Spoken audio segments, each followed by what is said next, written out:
All right, welcome back onto the baseline. As always, I'm joined by Travis and Chris. Fellas, it's been a it's been a Wisconsin uh, exacerbated Wisconsin week here in terms of weather. How is everyone doing? You get hit with anything? We got nothing. We got some rain. That's really about it. We didn't even get really much wind or anything like that. I watched it all kind of to the west and to the north of me, but it all kind of skated around us, which I was very happy about. Same, nothing here. Yeah, a lot of the state though was hit. I mean, our sister sent us pictures of what happened over in Westby, and they had their yard looked like it had been snowed in, and I know a lot of like Madison area and other areas got hit pretty bad. So wild week. I don't remember a week like this in terms of weather. As always, here on the baseline, we are presented by Bound. Head over to boundwisconsin.com this spring, and you're going to see baseball and girls soccer covered, scores, stats, rosters, schedules, everything like that. Head over to Bound Wisconsin. We're tracking no hitters, we're tracking hat tricks.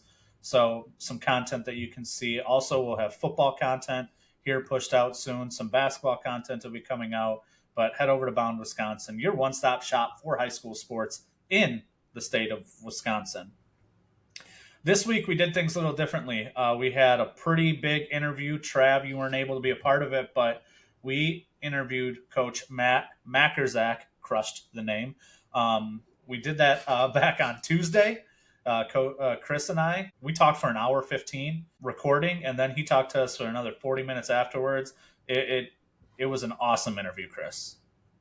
It really was. He did such a great job of just going with the flow and answering a wide array of questions, and I'm super excited for you guys to be able to listen to it. Really talks about he's going to talk about his journey. He's going to talk about his last position and why it was so special to him, and then why the job that he currently has is super special to him as well. So it was one of our better interviews, not just because Travis wasn't there, but no, I'm just kidding. No, it was great. He's a very personal guy. Didn't kind of was just straight up and honest, which you really respect about somebody. Yeah, agreed. So stick around. We're not going to have too much intro before this. We're going to get into that interview. But then after that interview, we've got another starting five this week, fellas. We're doing starting five of Wisconsin High School Mascots. Everyone was pretty confident in the chat going into this one. So it's going to be fun. You may think that you have the best draft, but I mean, does Twitter agree with you? We'll see. And if they don't, then you just redo the poll until they do. Yeah. I was winning both of them, so it doesn't matter. I'm just sitting here on top right now, 1-0, so I have all the bragging rights, and you guys can suck it. I'm about to go 2-0 on after this week, and you guys are all going to be looking up at me the entire way. Before we get into that, let's just talk some news that happened in our state in boys and girls hoops. Xavier Zenz committed to Illinois. He chose Illinois over Wisconsin and Utah State. So Mr. Wisconsin heading to Illinois. Amari Hereford, I think we had talked about it. He committed to Milwaukee, but he signed for sure. He's headed to Milwaukee. He did have a visit with Wisconsin this week, but headed to Milwaukee. We talked with Coach Majkrzak and his proclivity in recruiting the state. Well, when we interviewed him on Tuesday, he had 3 kids from Northern Michigan transfer over with him that were Wisconsin alumni. He got 3 more commits from the Badger State this week. Nathan Ramus out of Appleton North. He was committed to Northern Michigan with Coach Majkrzak, and he followed him to Northern Illinois. Jack Doherty from Brookfield Central. He transfers over from Illinois State. And then Colin Hardrick from Wauwatosa West transferred from, I think he was at Drury. He was at a D3. Yeah. Yep. And went to NIU. A couple other guys in the portal from the state. Sokoa Kone from St. Thomas More transfers from Milwaukee to San Diego. Noah Fedderson from Menominee heads to Colorado. Chris Davis commits to South Florida.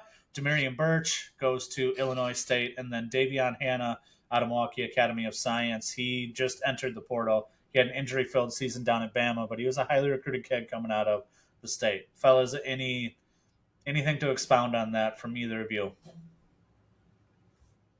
No, just a lot of movement from Wisconsin alums, and it's always exciting this time of year, I guess, now that the portal and NIL and stuff is in full force. A lot of guys trying to get their money, I guess. Yeah. I'm still trying to work through how I feel about it. I mean, I guess I'm a traditionalist or whatever. I don't like all the constant player movement of essentially every player is on a 1-year contract and has the unlimited ability to have 4, 5, 6, 7, whatever 1-year contracts anymore. That's not how I would prefer the game to be. But I don't know. I guess I'm working through how to feel about it. Good for the kids to get their opportunities and get their money, but just not just the Wisconsin kids that you mentioned, but just in general, there's plenty of guys out there that they go to when they leave. Of course, they say they want this or that, or they want a more competitive situation. They want to be prepared for the NBA. They want to compete for championships, and then they end up in a place that's not going to deliver any of those, and it's all because they got the most money offered. The other crazy thing is I've seen reports. There was a kid from I can't remember, Belmont maybe, that just transferred and committed to Duke today, and somebody, some insider had posted the entire thing took place in 2 hours. His entire recruitment took place in 2 hours after Duke missed on somebody else. Like, that is crazy. Not only are you not visiting a school to learn, the actual school, but a 2-hour meeting or period to essentially make that kind of decision just seems kind of wild. Yeah, I'm not saying that I agree with it by any means, but I mean, it does make for quite a bit of excitement because there's a lot of action going on and there's kids going all over the place. And if you're a fan, right, like there are certain schools that you're rooting for and you hope that they get the guys that you want to go there. And then you also see the guys that you want to stay too. So I do think there needs to be a lot of regulation and a lot of work done with the portal and NIL. And I think it can end up being a good thing. I'm not sure that the current status of it is something that's sustainable in the long run. I will say one thing, that since the NIL and transfer, I used to be Wisconsin basketball and football ahead of any other fandom. It's hard to put those two up there ahead of Packers, Bucks, and Brewers anymore, just because of, I don't know. As a fan, you also want to feel, an almost emotional reaction or emotional relationship or whatever with the team, with whatever. And if you have that constant churn, that constant turnover, it's hard to really get that. So it's as far as me, my fandom in college sports is definitely not what it used to be. It's different, that's for sure. Yeah. One thing that it was a day after we got off or interviewed Coach Walls at Wisco, news came that a 6'7", 2008 kid out of California, Tyler Treater, is transferring into Wisco. I think he's not 2,028 pounds, by the way. He's a class of 2028. Correct. Thanks for the clarification. But family, I believe, is originally from Wisconsin, kind of from that area. So dad is moving back. But Wisco, who has plenty of length, plenty of size, plenty of skill, they just kind of get added another weapon, so to speak.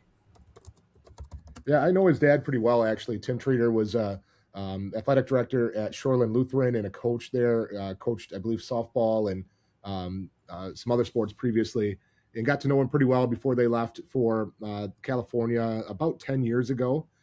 He's been at a school out there and is I can't remember what position he holds. I don't know if he's like superintendent or president of the school that Tyler is transferring from. And they're moving back to this area. And big pickup for Wisconsin Lutheran. Certainly understand that people are going to raise some eyebrows about it, but ultimately success attracts success. And, Tim grew up in the Lutheran school system. I believe he graduated from Lakeside Lutheran. He went to, I think, Martin Luther College, if I remember correctly. He might even listen to the podcast. He can correct me if need be. But taught at Shoreland Lutheran, works at a Lutheran school in California now. So going back to Wisconsin Lutheran obviously makes a lot of sense from that perspective. It'll be interesting to see how he fits in with that group. Averaging 42 points a game, but I don't think it was super high level competition necessarily. I don't know what level to compare it to in Wisconsin, but there's obviously plenty of talent there. Yeah. On the girls' side, a couple girls' news. Reagan Krieger out of Kimberly, she committed to Northern Michigan. And then Emily LaChapelle, Appleton East. She took him to the state tournament her senior year, I believe. She's transferring back to UW Oshkosh. Her freshman year, she was at Marquette. She was on the all-freshman team in the Big East. Then she played 3 seasons at Belmont. She started all 39 games 2 years ago. 3 years ago, she was on the MVC newcomer team. And then last year, I don't know if it was an injury or whatnot. I couldn't quite find the story, but she only played in 7 games last year. But that's a huge pickup for UW Oshkosh. Brad Fisher does an incredible job at Oshkosh. Huge amount of success over the years, obviously, does things the right way, has loads of Wisconsin kids, loads of talented Wisconsin kids that are that turn down scholarships elsewhere, Division II or whatever, and he's getting all-state players pretty consistently at Oshkosh and turns them into really good players and better players, and obviously has had a huge amount of success there. Yeah, some non-high school news. Doc Rivers out with the Bucks. I think many around Wisconsin are very happy about that. But I mean, it's not like the Bucks saga is anywhere from being over, because Shams is just gonna beat this dead horse into the ground because he has some sort of weird personal vendetta and is completely unprofessional in what he does. Shams, you're not welcome in Wisconsin. You are not welcome in Wisconsin. He'll never be on our podcast. I can tell you that. Oh, that's a lie. He can come on the podcast, but you're just not welcome in Wisconsin. Invite revoked. Yeah, that guy's an idiot. Last news before we head into the interview with Coach Majkrzak. Con Knippel led the NBA in 3-point makes this year. Rookie. I don't know if he's the favorite for Rookie of the Year, but should be. But Wisco Lutheran alumni led the NBA in threes, so that's pretty freaking cool. Yeah, it's crazy because I think it's a neck and neck race between Con and Cooper Flagg, and the fact that they were teammates a year ago, right, is pretty incredible. Con talked a little bit about his first NBA season and how he just spoke of it being really long and how he needs to do a better job moving forward of taking care of his body and fixing his daily schedule and those types of things. And he's super excited to finally get some rest. But tremendous first year. And to get a little bit of a taste in what you would call the playoffs-ish with the play-in. I guess, is that technically? Depends on who you ask. Are those technically playoff games? I don't know. Are they? Depends on who you ask. But, he definitely showed out in a way that I don't think people were thinking he would even remotely do. So yeah. Hats off to him and his work ethic and the things he does. All right, that's it for what we've got as far as news. We're going to hop right into that interview with Coach Majkrzak. Stick around. It's a long one. We talked for, like I said, I think an hour 15, but touched on a boatload of subjects. He was extremely generous with his time, extremely generous with what he was willing to share. So you're going to want to watch it. And then afterwards, we have our week 2, second starting 5.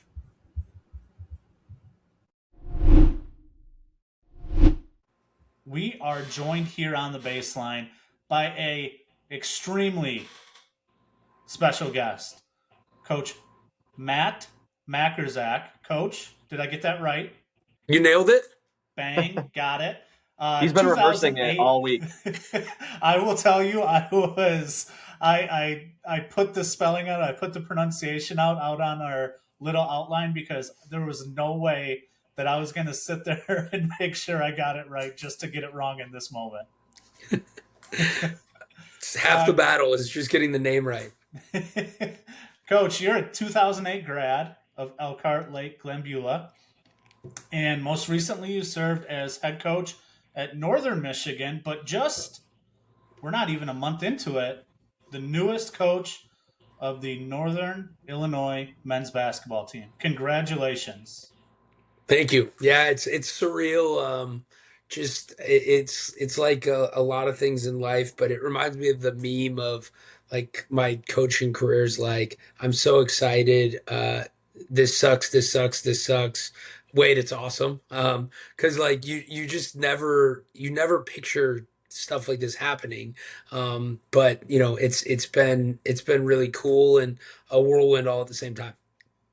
I can imagine the last, not even a month. I think it's Friday will be a month since the at least the announcement of the hiring. So not even a month in. How has the last month been, other than just probably a? I mean, to use a tornado, I don't know if we can with all the tornadoes happening in our state. Might be a little um, wrong choice of words, but yeah. Tell us about this last month. It's wild. So I think for the last couple years at Northern Michigan, there were people always were talking about, am I staying? People use it against us in recruiting, and to be honest, like we're pretty happy, and had turned down some opportunities, and thought, if we're here at Northern Michigan forever, we'll be happy. And then, there were obviously a couple that. You have an agent, they talk to you, but the process of getting the job, it all happened so fast. So I get a call on Monday night late and said, "Would you interview at Northern Illinois?" I said, "I'd love to. I think that is in my wheelhouse." And Tuesday did an hour-long Zoom, and we left on Wednesday for the NCAA tournament at D2. And we arrived Wednesday night. We're in practice Thursday. I'm assuming, what it's going to be a process, or I'm not getting it. And I get a call saying, "Do you want to go to campus on Friday?" And I'm like, "Well, no, I don't. We play in the tournament on Saturday. I'm not going to leave." And they said, "Well, would you do a Zoom?" I said, "Yeah, no problem." What I didn't know is that was going to be 4 hours of Zoom. And I got done in time. I go to practice. I'm in our practice for Northern Michigan the day before the tournament, and my watch just starts blowing up. Like I'm hearing it. Like I don't have my phone, and I get some texts, but this is different. It's like shaking. So some burner put out that I'd gotten the NIU job.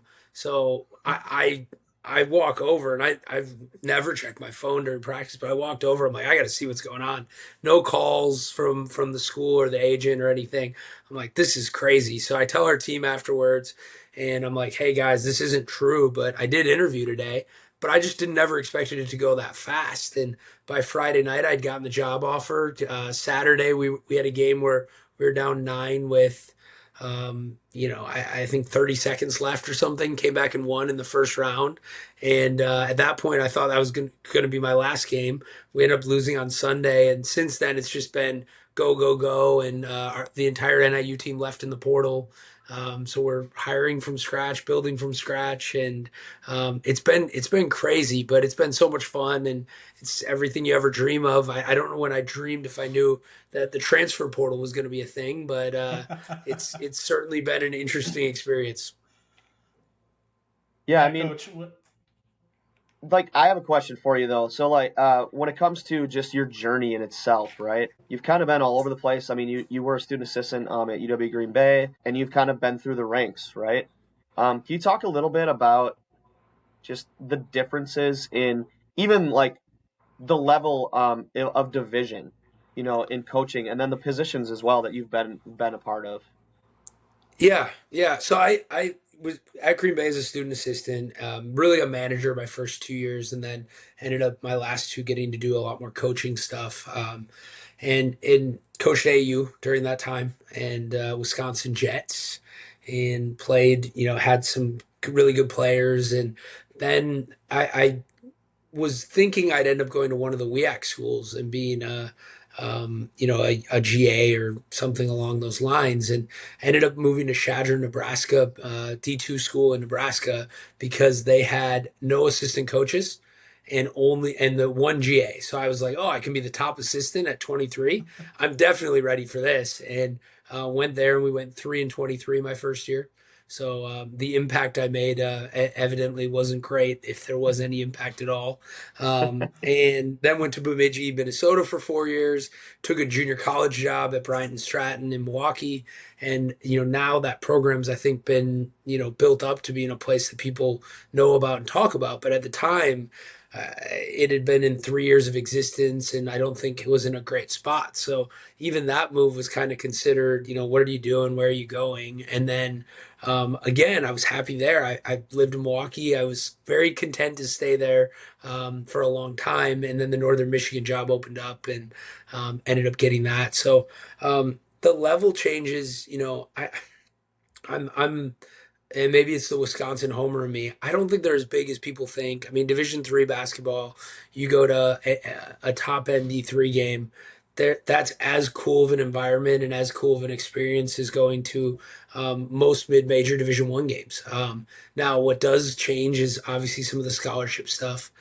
Depending on how important that is. I think one thing people in Wisconsin don't realize is how different Wisconsin D3 is than the rest of the country.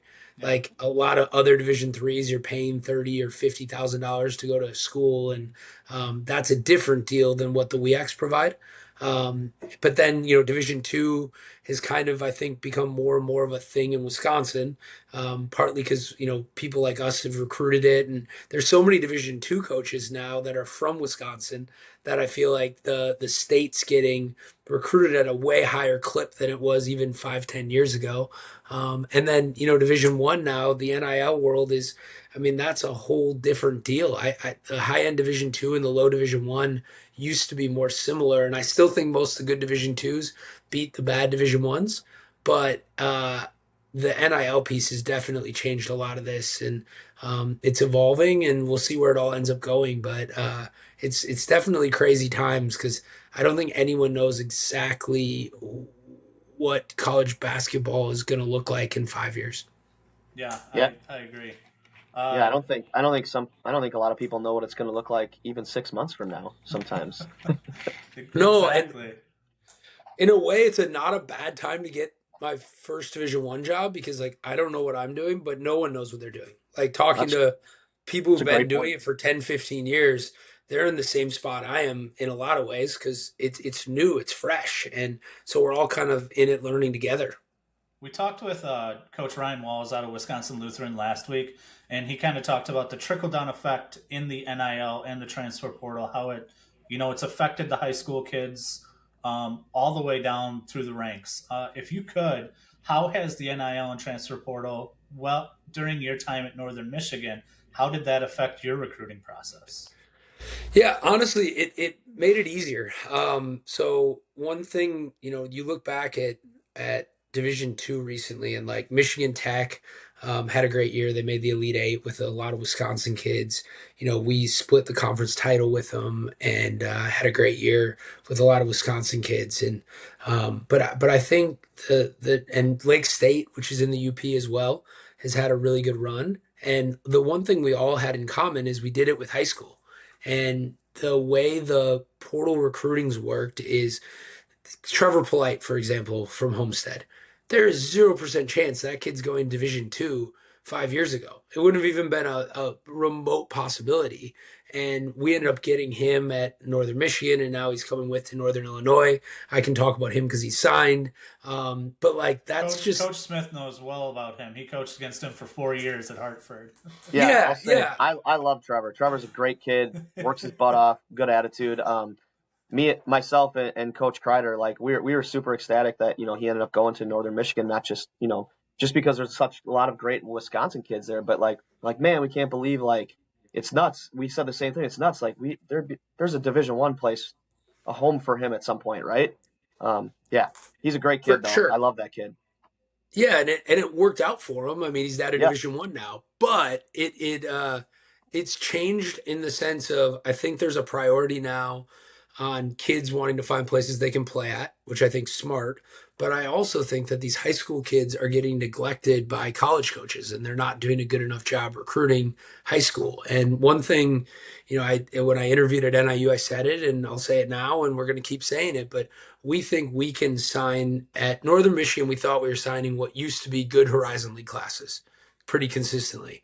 Here, we think we can sign what used to be good Missouri Valley level classes consistently. And everyone's saying, well, you can't do that because if you do it, they're all going to transfer anyways. But if we're bringing in 5 or 6 Missouri Valley level players every year, yeah, the best one is probably going to go average 12 a game, and maybe he does transfer to a high major school, but we still have 5 of those guys left to develop and grow. And that was how we did it at NMU. I think that's how Michigan Tech did it.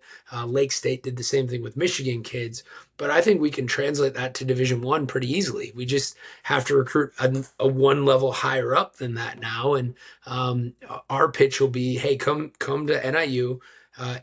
We'll play freshmen. We always have, we always will. But also, we're not going to recruit over you in the portal. We're going to recruit other good freshmen, hopefully to come in and beat you out. But you don't have to worry that every year we're going to bring in 5 portal guys. And so if you're a freshman and you're playing 10 minutes a game, you have a great opportunity to play 20 minutes a game as a sophomore. And eventually, do I hope that we lose some guys to high majors and they can go make $1 million a year? Of course I do. Like I would love if any of our players got to make 500,000 or $1 million. That's cool. But what I do want is I don't want them to leave before they grow into those types of players. And I thought we did a great job at NMU of that, and hopefully that translates over to what we're doing here at NIU. Yeah, covering the state of basketball, or covering basketball in the state of Wisconsin, the way that we do and the way that I've done for 10 years. Coach Smith has coached in it for 14 or more years. You have had a lot of success recruiting the state of Wisconsin. When you were at Northern Michigan, I believe I counted, you had 26 total kids that you recruited over your years from the state. And Coach, I think we were talking about this before you got on. His biggest question is, what was the pitch to bring kids to Marquette, Michigan? Yeah. At some point it kind of self-sustained itself. Everybody knew kind of the reputation, and I always used to laugh, like it felt like we didn't even recruit by the end. We just kind of drafted what Wisconsin kids we wanted for D2 guys, at least, because I think the reputation at that point was established. Early on, everyone thought it was local. I mean, it was still 5 hours away for a lot of those kids. Yeah. It's a haul up there, but I think it was a very similar place to a lot of either places kids were from or places that kids went and did tourist stuff at. It's on a lake. It's very touristy. It's got that similar vibe to a lot of Wisconsin. There's a lot of bars and breweries. That didn't hurt with the parents. And it just, I thought it felt like a place that reminded me of home, and I think our Wisconsin kids felt similarly. And then, it helped early on that we brought some kids in that had great relationships. We got some of those kind of key guys to flip the perception, like Brian Parzik from Tosa and Max Weisbrod and Dylan Keel. Like once those guys said yes, it kind of changed the perception, and I felt like at some point it became kind of the cool place for Wisconsin kids to go. And then, once you had them there and started winning, that's when it really took off. So it's one of those, chicken and egg things a little bit. But early on, we had to work pretty hard to get those guys. And it helped that we had so many relationships with AU and high school coaches. And, I think there's one thing about the portal now that I really like. There's a lot of things I don't like, but it seems to me like if you treat your kids well, and not just well in the recruiting process, but well once they get there, and then even well on the way out, like help them leave if they need to leave for whatever reason, whether it's Max transferring up or some of the guys we've had transferring down. It seems like the kids talk so much that it really does matter. And I think the bad guys in the business are getting phased out of it. and the good guys are actually benefiting more than ever. And whether or not, I mean, I don't know if I'm a good guy or not, but our kids had great experiences in Northern Michigan, and that became a thing that I think really helped us. Yeah, in a time where it feels like sometimes college sports can be very transactional, and I've heard Coach Calipari talk about transformational relationships versus transactional. Anything, Coach, that I've heard about you has been very positive. Your experience with the kids that you've coached, with parents, with people around the state, they speak very highly of you. So, if you could talk about cultivating those relationships with the recruits that you get from when they're a sophomore or junior in high school all the way up until they leave your program. Yeah, I think the recruiting process, and this is where maybe part of why I'm so adamant about high school recruiting, but we feel like by the time the kids step foot on campus, we'd already gotten to know them for a year or two. Like we really, and we'll do it here too. Like we're going to target kids going into that 16U summer. So now we get to watch their whole junior year of high school basketball. We get to see the summer in between their junior and senior year. By then, hopefully they're committed, and then we get to follow them kind of as a fan during their senior year. Because one of our things we always say is like your senior year, just enjoy it as an entity of itself. Like don't think about recruit, be done with your recruiting process and go enjoy your senior year of high school because it's so special. Like just don't cloud anything. So I feel like by the time they come to campus, we have that year and a half relationship built up. One thing I've gotten better at is we used to just take the best players we could get, and we just started figuring out like it sounds so cliche, but just like good people. But it almost became not even good. It people we like. There was a lot of good people that just didn't fit me or us, and we started passing on those kids, and we started just finding the kids that really fit us as humans and players. And then you try your hardest to give them a good experience. I think one of the things that was difficult at Northern Michigan, and it'll be difficult here too, is you mentioned we brought in 20 some Wisconsin kids. Well, our roster was 15, and we're playing, we're starting five and we're playing three or four others. We knew at some point we'd bring in a lot of kids that would not reach their potential and not hit their goals, and that was difficult. And you're having these kids that you're recruiting, and you're telling them the vision of what they're going to become, and then they show up and they, for whatever reason, they don't become that. Maybe they're stuck behind other good players, and I think that's the hardest part about college coaching is balancing that, recruiting expectation with the reality of not everybody's going to make it, not everyone's going to flourish. And I think one thing that was important for us in relationships was we didn't go, it didn't go smooth the whole time, but we tried on the way out to take care of those guys as much as we could and make sure they landed at a really good spot, even if our spot wasn't the long-term right spot for them.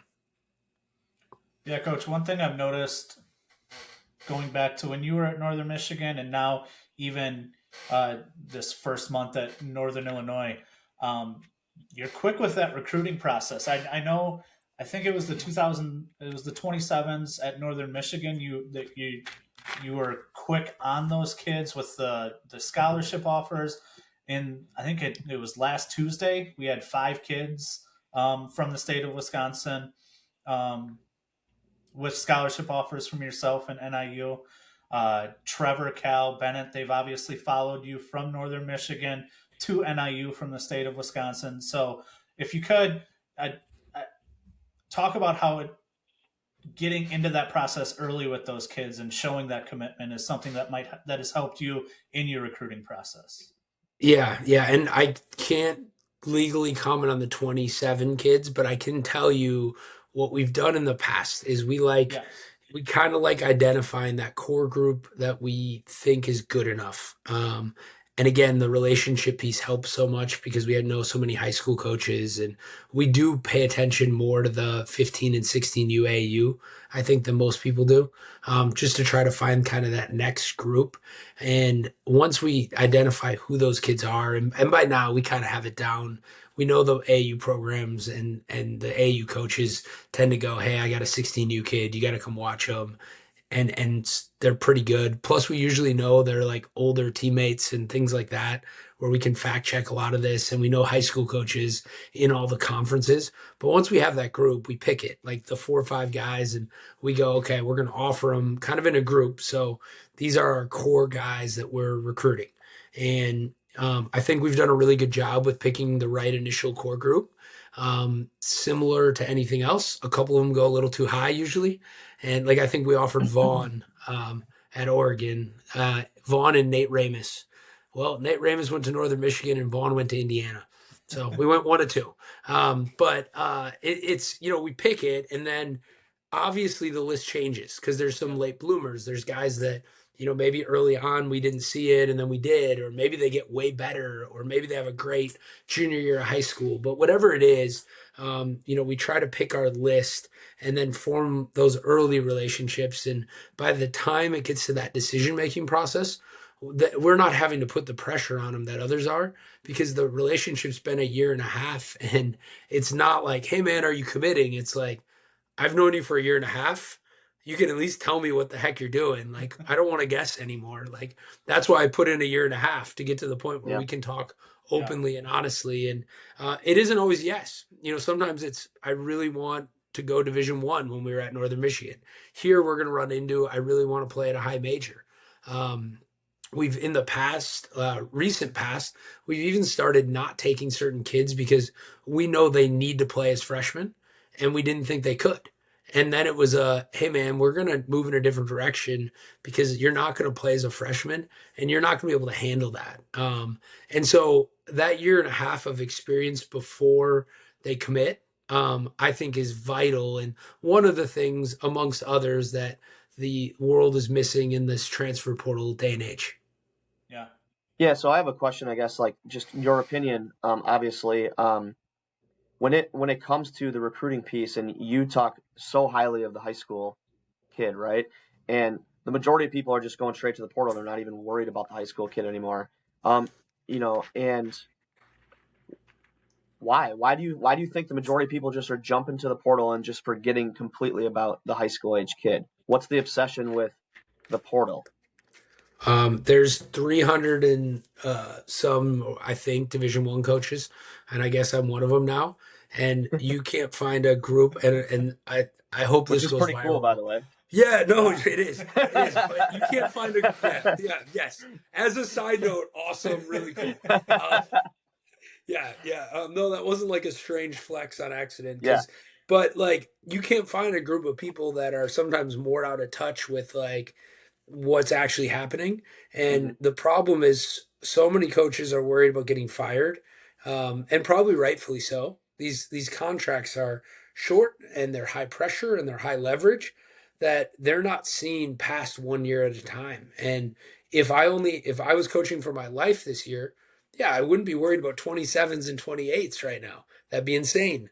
But my point is, I'm in year 1. If I can get ahead of it and we can stay ahead of the curve, then we're always ahead of the curve. And but I think what happens is you get behind or you have a bad year, and what what are you doing? You're worried about keeping your job, or you're and the that's the part I understand.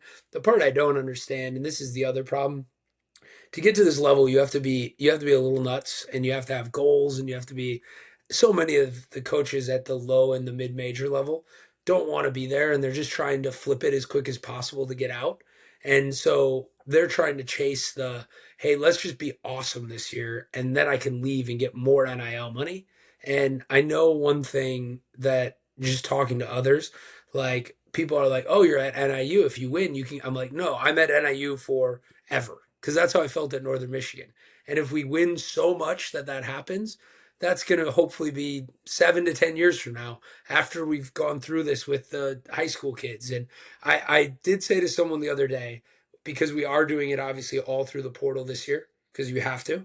Hmm. I'm like, if we win big this year, it's going to be really hard to go back. If we win 20 some games with all portal guys, it is going to be difficult in some ways to go back to recruiting 18-year-olds. But we will. But you can see how that temptation to stay in the portal would happen if you have some success with it. And if you fail with it, then you're even more worried about, hey, we got to stay in the portal because we can't get young. So I think it's one of those things where you really just have to commit to it, and you have to really believe in it and really do it. And your administration has to be on board with it and support it. And I interviewed for the job, and I told them exactly what I'm telling you guys. It's going to take a little bit. We're going to get high school kids. We won't sign our first high school class until they'll be freshmen in year 2. They won't be ready to win until probably year 3 and 4. So if you guys want to hire someone who is promising 20 wins in year 1, I'm not that guy. And so it takes not only a coach who thinks that way, but a department that is willing to, I guess, support that way of thinking. Yeah. To go back to the Wisconsin side of things, I don't mean to keep going back to it, but there is just one more question that I did want to ask, Coach. When we were in school, I graduated in 09, you're 08, so we were similar. We were both Wisconsin kids. Coach Smith, you were a little bit older than us, but the talent in the state was, I didn't call you old. Trav's not on here. I couldn't call him old. Jerron Mayman was a big name when we were in school. Later down the road, it was, Matt Thomas, Bronson Koenig, Sam Decker, really big names. But I feel like, and I've said this since covering it for the last 10 years, I feel like the talent in our state of Wisconsin in basketball continues to get better and better. Being from Elkhart, being from the state, having coached in the AAU system, having recruited it, speak on that talent. Speak on what you've seen in the progress of the game of basketball at the high school level in Wisconsin. Yeah, I agree. I mean, obviously, with the success guys are having in the NBA, that's obvious. I think there's a lot of players now that have gone outside of the state, which I know that rubs certain people the wrong way. And hey, we're really hoping there's a lot more going just slightly outside the state, not real far, but like 30 minutes maybe off the border. But no, is with a lot of that happening, it's obvious that Wisconsin basketball is at an all-time high. I think there's a lot of things that go into it. The WEAC schools being so good for so long, and then so many players that played in that league becoming high school coaches, because there's a lot of teachers that come out of that. I think that's part of it. So you have all these guys that were really successful in their playing career. I think the Badgers and Marquette being good, maybe even the Bucks being good recently, I think that promotes a little bit more excitement for, we're starting to get into the age of the seniors now were 12 when the Bucks won the title. It seems crazy, but like, or whatever, like I might be off on years, 14, but like, Yeah. I do think, Wisconsin's runs, those kids, a lot of them were in those formative years watching that. I also think, and this is not I'm a Green Bay guy, so I'm a Bennett guy through and through, but I think there's been a positive change in Wisconsin basketball with where the offense has gotten a little bit better.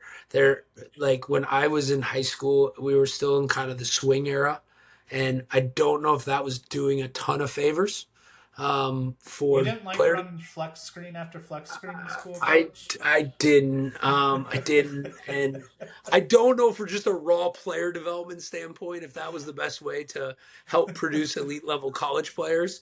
The Dick Bennett Final Four team that was winning games like 45-41, all time favorite, and if that's what it takes this year, that's what we'll do.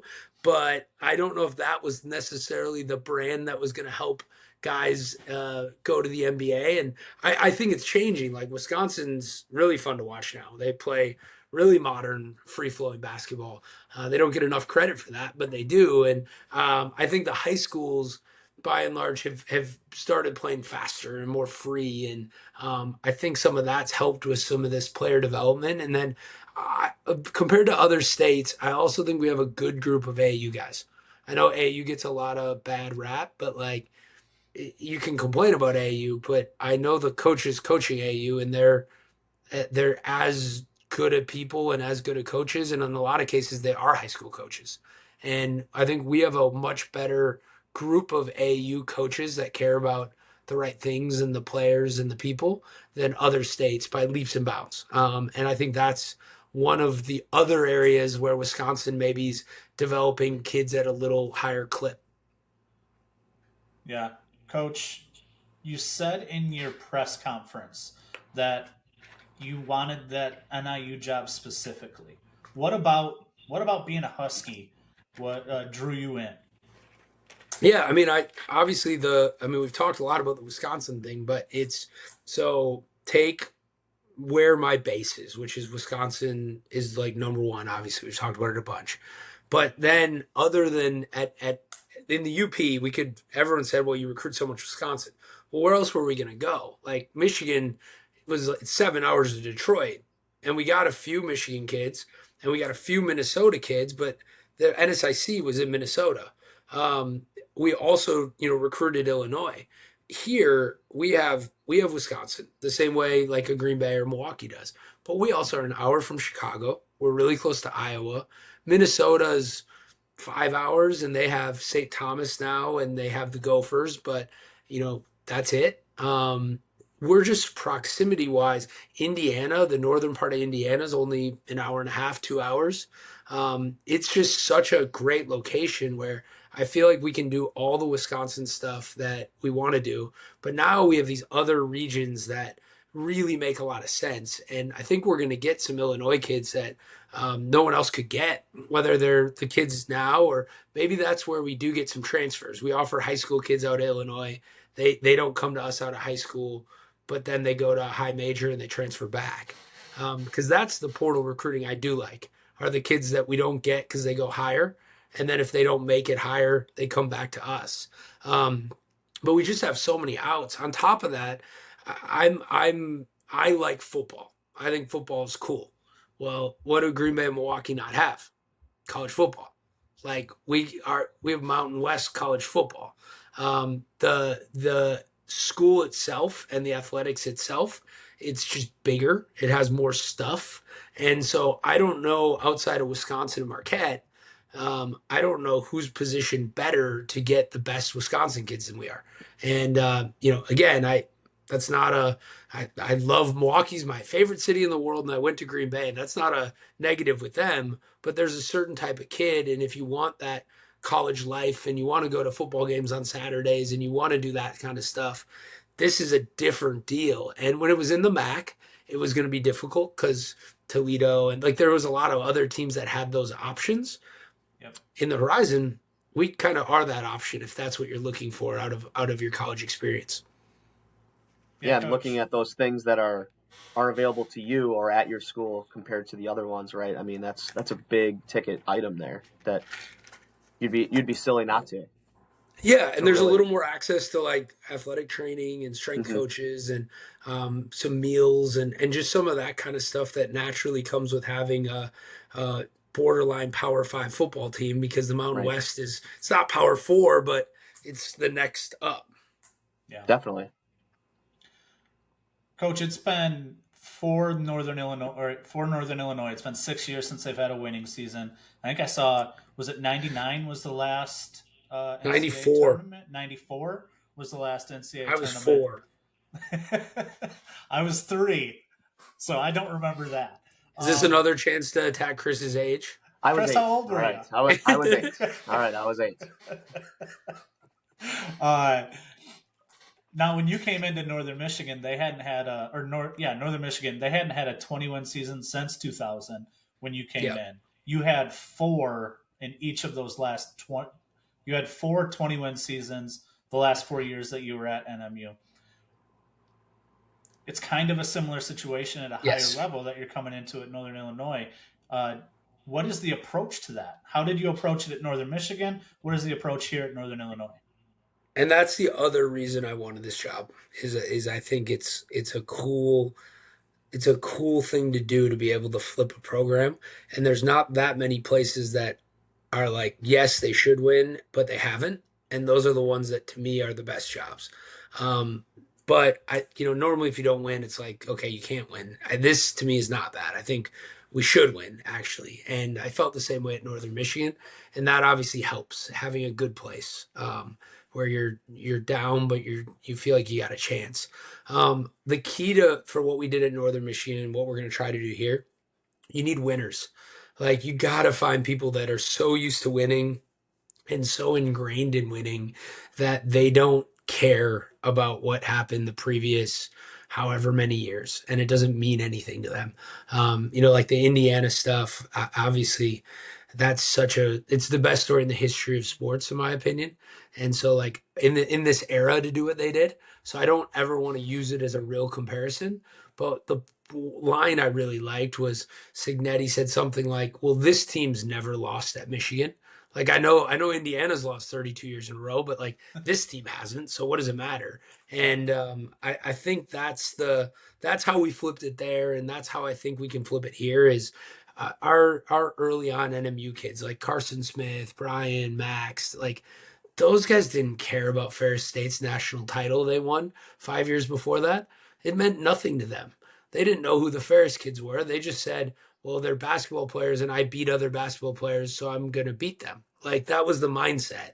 And so it's been super important to us. Like if you're in our recruiting meetings, every transfer that comes up, it's like, where did he play? Okay. What was their record? Okay. And it's not that we have to get all kids that were on good teams, but it is a premium for us to get kids that are used to winning and have that winning mentality because we got to flip it. And the mindset thing, it's a lot easier to flip it with kids that are used to doing it. Yeah, I think that's a good point. The whole, you know, oh, they're used to beating that team or they have never beat that team. That's something that fans and media and us that are sitting on the couch, that's important to us and that's something that we think about. That's not necessarily being thought about too much inside those buildings, I'd imagine. Well, and honestly, like this is not that you asked about how it relate, but like high school basketball, obviously you guys are doing more of that stuff than you are college. Yeah. That's two things with that. One is it's part of why I have so much respect for high school coaches because they can't just recruit. Most of my answers to problems are recruit different, and short of some might be doing that, but short of that, the fact that you can't do that makes it extremely difficult to fix some problems. But the other part of it is, I think that's why, when people talk about youth programs and things of that nature and say, like, well, who cares? It's about development, it's not about winning. Well, if your school's never beaten a different school in your league and you can beat them at fourth, fifth, and sixth, and seventh, and eighth grade, I think that's pretty important. It might be easy if you have the best talent to go, yeah, it doesn't matter. We're just developing guys. But, if you're at a school that has never won, you got to at some point start winning. Yeah. Otherwise, if I growing up, like we couldn't beat Oostburg. Well, I lost to Oostburg in fourth grade, fifth grade, sixth grade, seventh grade, eighth grade. Well, I'm not going to beat them all of a sudden in high school. If anything, it's going to get worse. Where our team was actually pretty good growing up, so we did beat some of those other schools. And I mean, Elkhart basketball's but like it's the same deal. And we thought we could beat some of those teams because we always beat them. It wasn't like, oh, now we're playing varsity and we're going to lose. And our group thought we would win, even though Elkhart hadn't won. So I think there's some aspect of similarities there where you don't want to just keep losing at all levels, and winning breeds winning and losing tends to unfortunately breed losing. Yeah. Coach, going backwards in regards to your trajectory up here, up to this point now where you're the head coach at Northern Illinois, you kind of grinded it out. You took student assistant job, you were a graduate assistant, you were an assistant at D2, you worked your way to Bryan and Stratton, then to Northern Michigan, now here to Northern Illinois. Talk about kind of what skills, the work ethic, and just kind of maybe a little bit of luck. What's maybe one lucky thing that happened in that tenure that helped you get to this point? Oh, the luckiest break was definitely the Bryant and Stratton to Northern Michigan one. Like everything else kind of made logical sense and followed a pattern. But going from a JUCO head coach to a D2 head coach, that shouldn't have happened. Like that just isn't a normal move. I Yeah. mean, And I will say, sorry to cut you off, but I will say that like the things just being from the area, right? And the things that you were doing at Bryant and Stratton, people really took notice to that and like felt you did such a tremendous job there. There are a lot of people thinking like, man, he's going to be getting a much bigger offer very soon. So the humility there, I think, is awesome. But at the same time, I think people really did expect you to move up pretty quickly. yeah, no, I appreciate that, and I think I'm that year there. I mean, it was the first head coaching job I got, and when you're an assistant, you do some things, but once you become a head coach, you get judged on your record. And I think that Brian Stratton year was really important, obviously, because if you start out good, you're kind of still that hot up and coming coach. But if we wouldn't have started out good, you could get stuck at levels or whatever else. But I think all the assistant experience I had, I was in places that were really hard to win. And so what tends to happen in the coaching profession is um, people keep hiring assistants from the schools that should win to the jobs that should lose. That's the normal trajectory. So, in a I'll just use our conference that I was in the GLIAC. Grand Valley is the best D2 program in the nation for all sports. Like they win the Directors Cup every year, so they're going to win every year. And so their assistant coaches logically are going to be candidates for head coaching jobs at other Division two schools. Like that all makes total sense. The problem is being an assistant at Grand Valley has nothing to do with how you win at Northern Michigan or Lake Superior State. So in some ways, that person is so poorly trained to be the head coach at one of these schools that is underfunded or lacks resources or whatever it might be. Where my background was, I went to Shadron, we had 3 scholarships out of the 10. Like it was an impossible job. Bemidji, we had 8 scholarships. And we're in a really hard place to be. All of a sudden, Yeah. then JUCO, we had 4 scholarships. And so now I got the Northern Michigan job, which had 10 scholarships. And yeah, it's in the UP and it's a little hard to get to. But Marquette's, other than Milwaukee, the coolest city I've ever been in.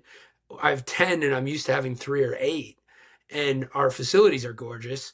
That job seemed pretty darn good. And similarly, now I'm at Northern Illinois, a job that people have said, there's challenges and whatever. And I'm going, well, it's a heck of a lot better than Northern Michigan, but it's really a lot better than Chadron, Nebraska or Bemidji, Minnesota. And I think that's where athletic directors in college, and I would assume this applies to high school and any level, they really don't do a good job of knowing what actually makes sense. Because the person who can't win at a hard job is the one who's only been at these elite jobs. You need to find someone else that had been at a hard job and figured out how to overcome it. And to the credit of both, Sean Frazier, the Northern Illinois coach that hired me, and to the Northern Michigan AD at Forest Carr, they both hired someone intentionally who had been at places that were difficult to win at. It wasn't an accident, it wasn't luck. They went, oh, this makes sense. And one of the feedbacks I had gotten at Northern Michigan was through my agent is he said, well, you haven't made a run to like the Final Four or won a national title at D2. Some of these other guys have made a run. And it's like, yeah, but they also took over a program and they literally started with a roster that was going to win 25 games every year. And I'm not taking away from that. But what does that have to do with turning around Northern Illinois? Nothing. So I think that's where the biggest lessons I learned was unintentional lessons by taking hard jobs, and that prepared me to actually be successful once I got my first hard job. Yeah, I mean, points that you brought up there, right? Like those types of things fall through the cracks all the time that the ordinary person who's on the outside looking in just don't see any Yeah. of those little things, simply because they have no clue, right? We talk about those social media warriors all the time that come on and just spout off about certain things, right? And don't Those are really our know what the favorite heck they're people. talking about. Yeah. But yeah, I appreciate you kind of bringing some of those things to light, because those things do matter, and where you end up and where you come from and why you come from there, I think really truly does matter about the next spot. Yeah, talking about where you come from, um, what in high school, one, made you want to pursue, a coaching career? And two, when did it kind of hit you like, okay, I can, like, getting to the point of a Division 1 is something that I aspire to? Yeah, I think Elkhart Lake, which people listening to this might be more familiar than most, like it's a they're actually getting really good at basketball right now, but like when I was there, it was about as low level sports. I mean, D5, and we were bad. And I was bad, like all of it. Like my dad coaches in like fourth, fifth, and sixth grade, and like there were 7 kids on our team, and that was the only reason I got to play. And I mean, I worked really hard to become a varsity. I was 5 foot my freshman year of high school. Like I would have gotten cut at any real school. I mean, the only reason we didn't have cuts, or I would have been one of the cuts. And then I did finally grow, but it wasn't like I was good. That wasn't why I got into it. And of the sports I played baseball, golf, football, and basketball. So I played 4. I Um, do love the 4 sport athletes at those smaller schools. yeah, The dual, the being able to play 2 in the spring or something like that. Yeah. yeah. I went from golf to they begged me to go for baseball. I hadn't played baseball since fourth grade. I showed up to my first day of baseball, and it was a game. I hadn't gone to a single practice yet because we were golfing. And they said and my body type a little heavier set, they said we're gonna have you DH. And I was like, guys, I haven't swung a baseball bat since fourth grade. Like you're gonna or fifth grade, like you're gonna be DH. And I actually was pretty good because I was so bad that I just didn't want to strike out, and I couldn't hit it hard enough to get to the outfielders. So every time I made contact, it just blooped perfectly in for a nice single. And I didn't swing at bad pitches because I didn't know how to hit them. So I was actually okay. But no, is like that was it though. I just love sports. I love playing stuff. I love my friends. I love being part of a team.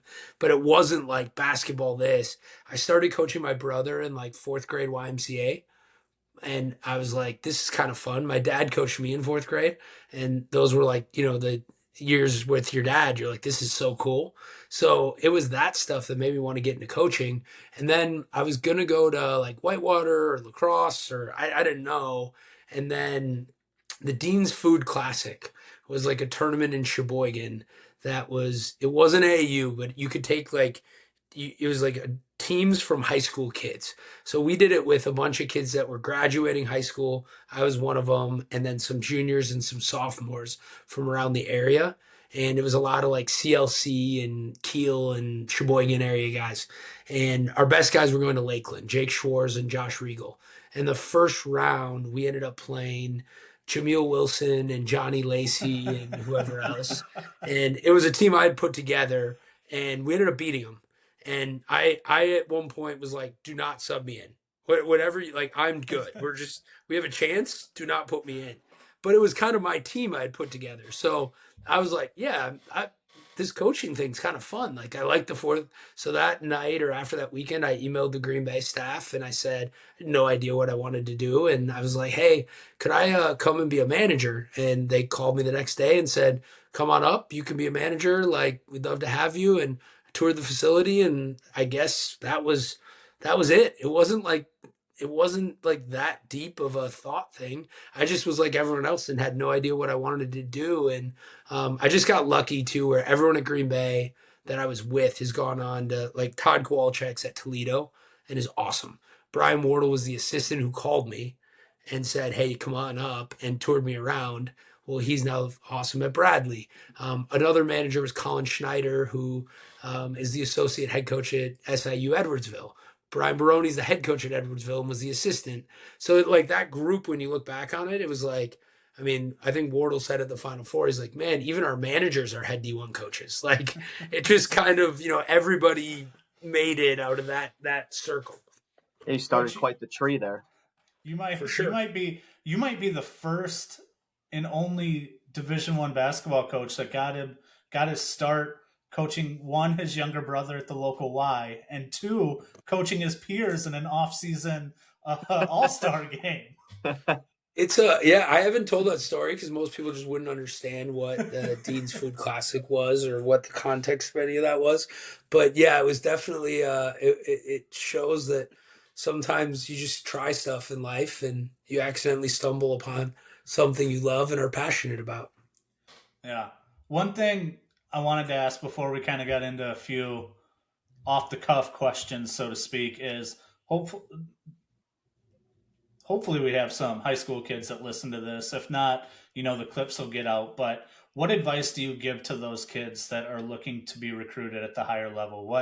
What sets them apart with regards to what catches your eye as a recruiter? What catches your staff's eye outside of Yeah, just the talent in general? yeah. I think it's well, and this is you got to focusing on getting better is all that matters. And this is a little different than what you asked, but I'll bring it back Yep. until you're that probably 16 UAU year. And I always say 16U because I think you need a year to figure out AAU until 17U. But every decision up until what team you're playing on 16U AAU should have nothing to do with recruiting and should only have to do with getting better. And then you have that window from 16U to the end of 17U that you should worry about kind of the recruiting process. And then and that high school year in between there, obviously you need to worry about winning, but it really is part of the recruiting process if we're being honest. And then hopefully by your senior year, you're done with it and don't have to worry about it. That's how I would do it. But then within that, like the intangible things besides just getting better is like you have to shoot unless you're a really big person. Like 3-point shooting right now is kind of it just is what it is. If you're not a 3-point shooter, you better be a center. That's kind of where the game's going. And so the more effort you can put into shooting that one skill, I think that's important. So much of it comes down to your base level body and athleticism, and you can't grow up, and you can help your jumping and you can help your lateral quickness, but only within certain parameters. What you can do is grow out and get stronger. So I think just like the weight room is the one thing you can kind of control from that sense is just getting stronger, and it will help you get more athletic as well. And then the other thing that's the culture piece of it. I can't st- like I can't stand the kids that are noticeably selfish, and I think that there's this weird deal that I don't know when it started. Just because you pass doesn't make you unselfish. Like selfishness is spacing. Selfishness is how hard you play. Selfishness is body language. There's a whole generation now of point guards that are some of the most selfish people I've ever seen, but they average 5 assists. But in order to do it, they dribble all the time and they throw some good passes, but they're not unselfish players. They need the ball and they want the ball, and I think those true unselfish guys that are just about winning, they really do stand out. And it's not that every time, I'm at NIU, we're probably only recruiting a handful of kids every year. But maybe I see one of those kids that's just awesome. When we see those guys, we all start talking about it. Like, it's like, that kid's awesome. He cares about the right things, and it becomes something that you acknowledge and you see, and it spreads. And even if doesn't mean they're a Division I player, but it's certainly going to help them get recruited because I think everybody picks up on those things, including opposing coaches and all of that. So I think those true winning players that are unselfish, and then if you can shoot and you have the baseline athleticism, you're going to be successful and you're going to be recognized. And those to me would be kind of the three things. And you can't control the athleticism piece. So the other two are kind of what you can focus on. Coach, a few off the cuff questions. This has always interested me. Where less than a month ago, you switched jobs, and that You're going from Marquette to Michigan to DeKalb, Illinois, and the logistics in that. I'd love to know how that works, because my assumption is that you are the second that you sign that contract, you are getting down there, to work, and you are leaving something at home. So how do the logistics in this last month? How has that looked? Well, I'm at a hotel. Um, I'm on day 20, 20 at a hotel. No, 21. I close on my house on April 22nd, 1 week from now. So yeah, this is day 21 at the Home 2 Suites in DeKalb. Um, my wife and dog are back in Marquette at our house. We're trying to close on that. It's a nightmare. And the most important part is, besides, my wife and dog, I guess, is recruiting and hiring your staff and all of that kind of stuff. So I was up to 800 and some missed texts on, when I got the job, and there's so many people I still haven't really caught up with and talked to, just because it's been go, go, go. And the most important conversations are with the kids that are going to help us win next year, and the coaches. And it's a lot, and to be honest, I knew it would be a lot, and it still was more than I thought. And it's hard. It's hard on families. It's hard on our assistants' families who are doing the same thing with less resources maybe than I have now. And it's why coaching is really difficult. Coaching college is as cool as everyone thinks it is, and it does. There's a lot of cool parts.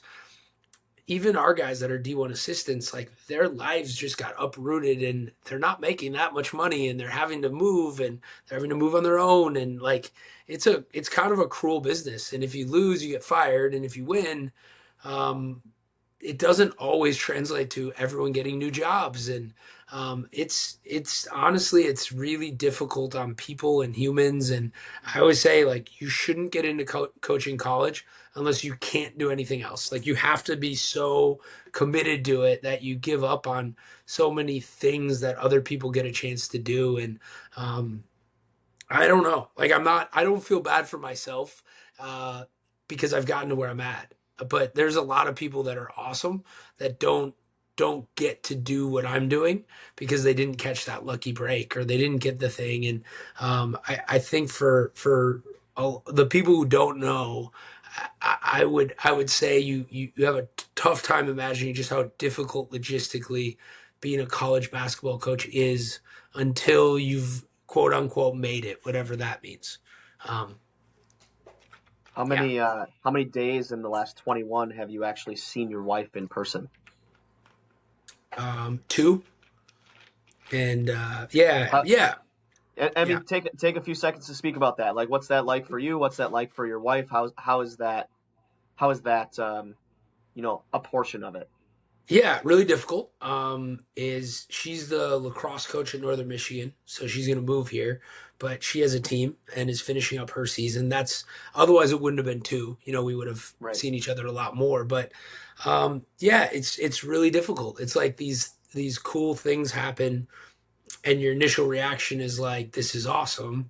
And then the reality of it sets in, and you're sitting in a hotel, and you're missing people, and not just her, but you miss a lot of people back there, and you're meeting all these new people who are going to become your people. But right now it's hard, and I think that human element of it's something that no one talks about because I mean, no one wants to hear the new D1 coach going, "Woe is me."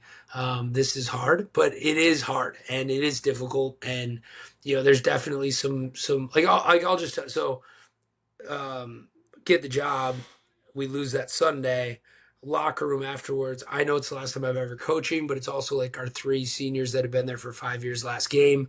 You're just bawling and emotionally a wreck. And then you get done and tell the team you're leaving. And they were great. And that was kind of cool. And then, that night, all of a sudden, I'm sitting with our athletic trainer at Northern Michigan going, yeah, I've spent 7 years with this guy on every road trip, and we've hung out in the hotel room, and we're never going to do this again. Like, this is the last time. and I was okay with him, and I got back to the room, and it's just you're just sad, like you're happy, but you're just devastated. And I was like, it's a good thing, and I use a no brainer because otherwise I'd call right now and back out because I don't want to leave. But I don't know. There's more of that stuff than people ever talk about because, like I said, it's just hard. It's hard to talk about it in a lot of ways. And credit to you guys for asking the question because it's certainly not something you're going to volunteer on your own.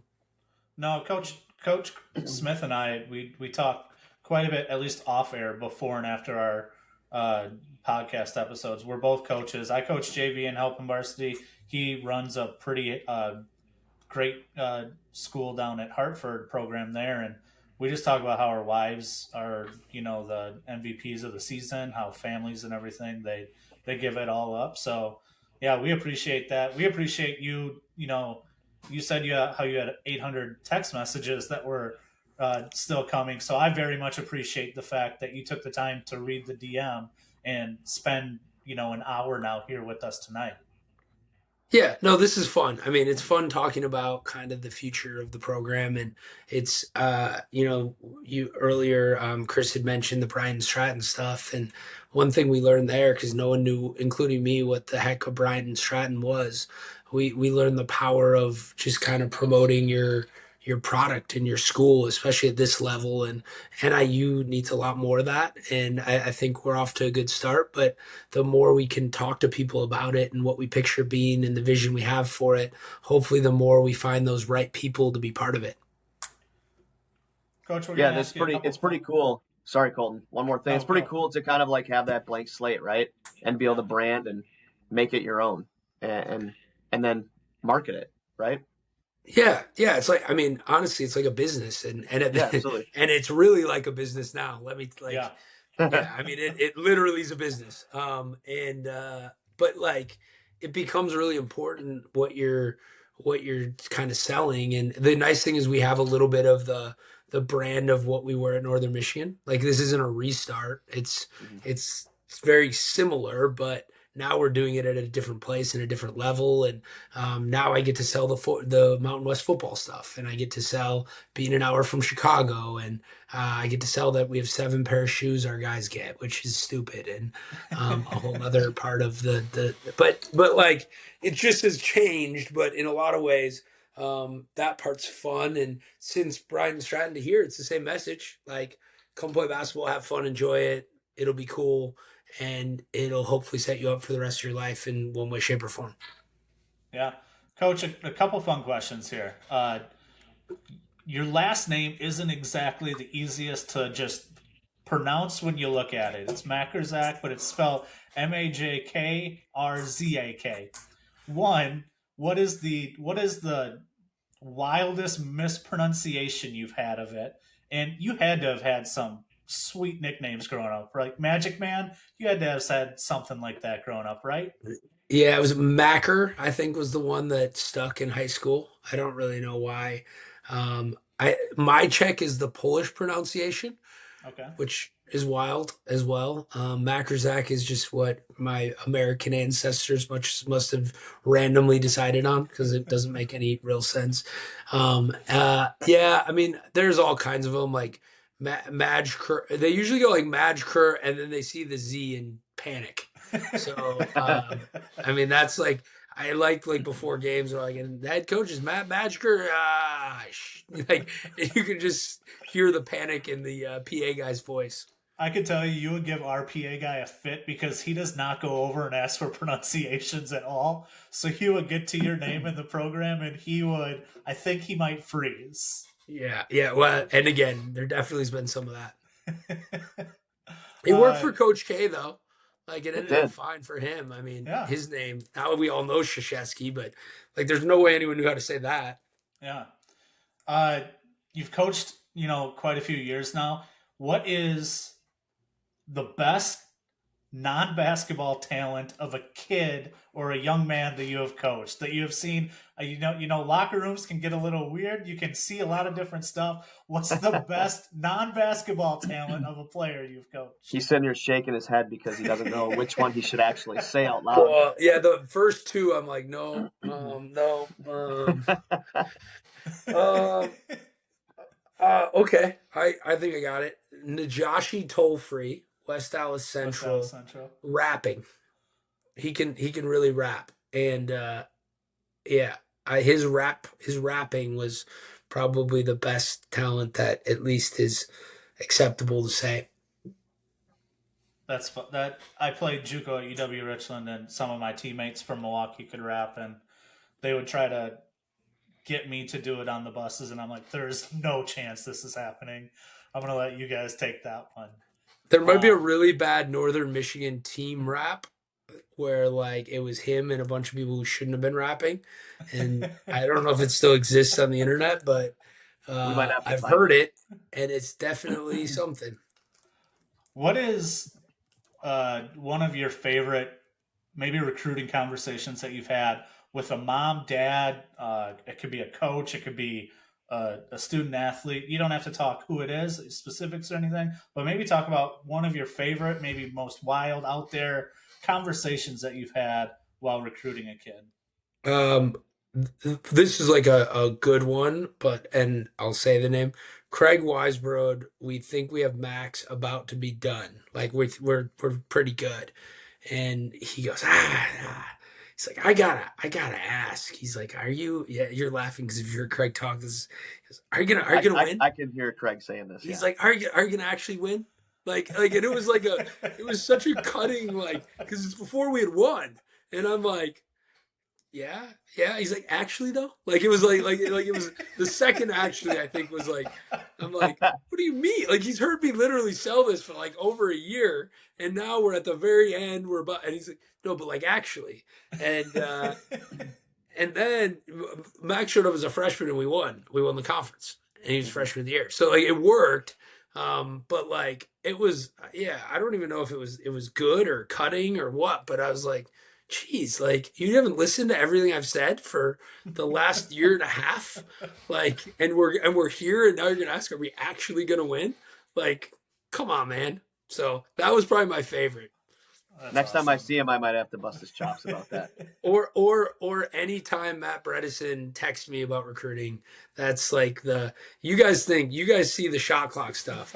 You have no idea what swing Matt Bredesen's like once he wants you to recruit someone. I mean, it is like it makes the shot clock stuff seem mild. That's awesome.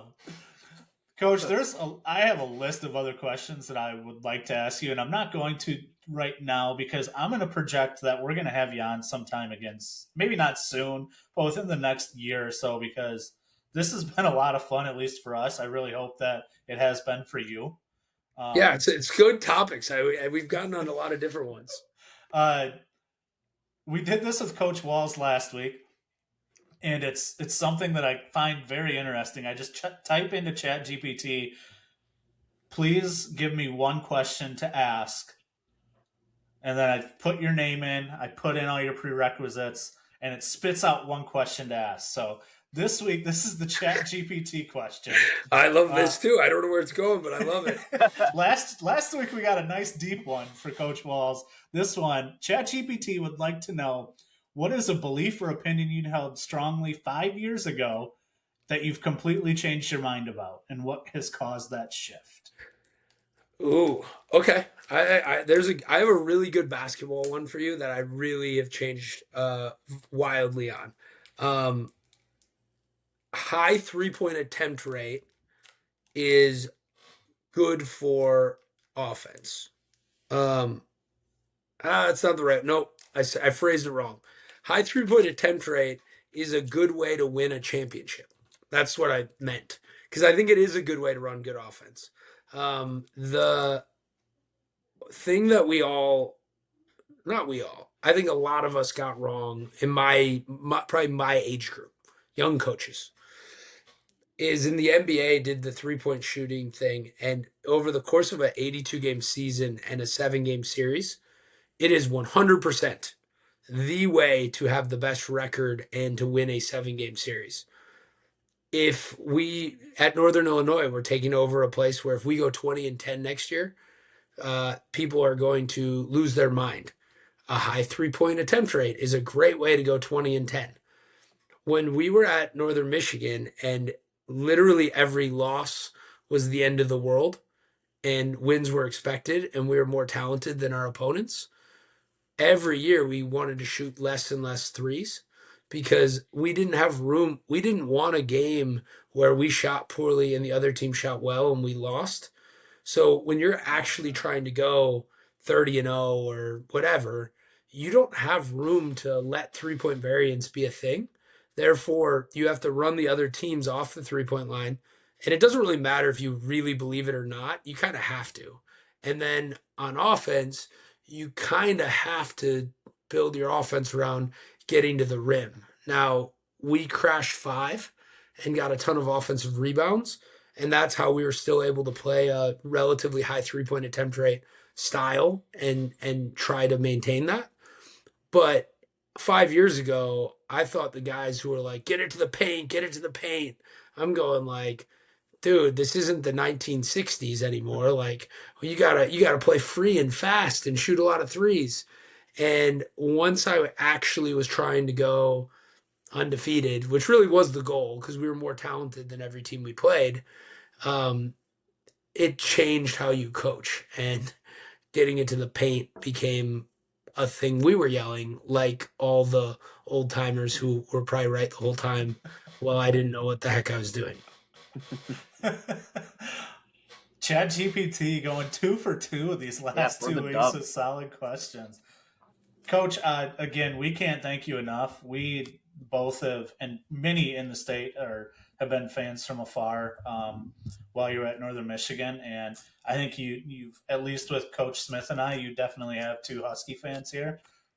We're very excited to watch you not just recruit the state. Selfishly, obviously, we're really excited about that. But to see you have the success that you have had over the last 4 years and every stop that you've had. So thank you again.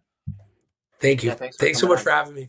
Yeah, if you will love to find time, Chris, we need to find time to get down to a game. I know that's really tough during the season for both of us, but there's going to be time where we can hopefully get down to DeKalb.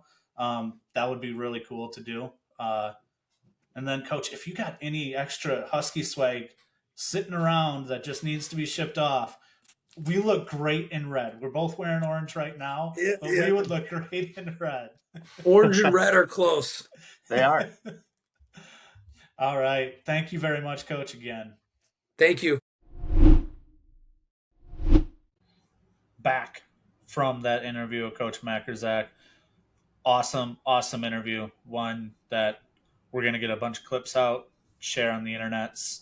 But one that was really insightful. Again, the generosity that he gave us and answering those questions and then spending that time. I mean, he told us, he didn't have much for free time this last week and a half, and he sat down and talked to us for almost 2 hours on Tuesday night. So, yeah, the fact that he took the time out to come on and answer our questions was awesome, considering he told us that he had hundreds of text messages that he hadn't even touched. And the fact that he just checked his DMs and got back to you right away and was ecstatic to come on the show was fantastic. Really appreciate it. Yeah, super grateful. He's definitely got 3 Husky fans here. Trav, I'm grouping you in. You're going to be able to listen to the interview with everyone else. But, yeah, 3 new Northern Illinois Husky fans, I think, on the baseline. Yeah, I've always kind of been partial to Northern Illinois. Thomas Hammock, the football coach there, is a former assistant at Wisconsin. They've recruited a lot of Wisconsin guys across numerous sports. Obviously, one of the closer Division I schools outside of Wisconsin, and they're not in the Big Ten, so they're not a Badger rival. So They check a lot of boxes as somebody that as an alternative, I'll root for. Yeah. While we were just kind of navigating through this, something did pop up on Twitter that Ashwaubenon grad and former Wisconsin standout Amari Allen, who had a really, really solid year at Alabama, averaged 12-7. He has declared for the NBA draft. He has kept, his. I think all of what they're doing is they're keeping that eligibility or keeping that ability to come back. Guys, we're gonna hop into this draft. It's as you saw from what we teased at the beginning. Our starting five for this week is. Hold on. Oh, you want to talk about last week? I want to talk about last week. Yeah, me too. I want to talk about last week too. Okay, let's get into last week. All right. Hold on. Oh gosh, she's got Wait, safety glasses. Who won last week? For immediate release. It has come to the attention of This this is what he was printing out. that the original social media poll conducted under mutually agreed rules resulted in a decisive victory for Travis Wilson. Regrettably, certain participants then exercised their democratic prerogative to convene an unscheduled second poll, yielding markedly less favorable results. While we applaud their enthusiasm for iterative polling, altering the scoreboard after the final whistle does introduce a certain creative flair to the democratic process. We remain committed to the principle that the first count was, in fact, the only count necessary. Inquiries may be directed to our representatives. Well, as a representative of the executive board of the Baseline Banter, I vote that I'm okay with the second poll, considering that the first one did not work. I'll make a deal with you. If it comes down to where no, we don't have to make deals. No, if it comes down at the end of the off season where it affects something, whoopsies. I will go back and we'll do either a extra draft or one where it's just you two. But in the meantime, the poll was not working. The poll worked. There was votes cast. I'm saying what friends told me. Same. It's not like it helped me. I ended up in last place in both of them, so it's not like I was doing it for my own benefit. But okay, can we get to the more important thing? Okay, we're yes, I am 1-0 officially now. Just we're gonna keep it that way. I know Travis, it upsets you, but it's okay. Anyways, what are we actually playing for? Like, I want to know what all the marbles are. You know what I mean? Like, we're playing. We got to have some kind of skin in this game, right? Okay. Listen, if we're playing one-on-one on the playground and there's no scoreboard and whatever else, I still want to win. I don't care if there's a championship trophy on the line. Or we're playing for something. We got to play for keeps, though.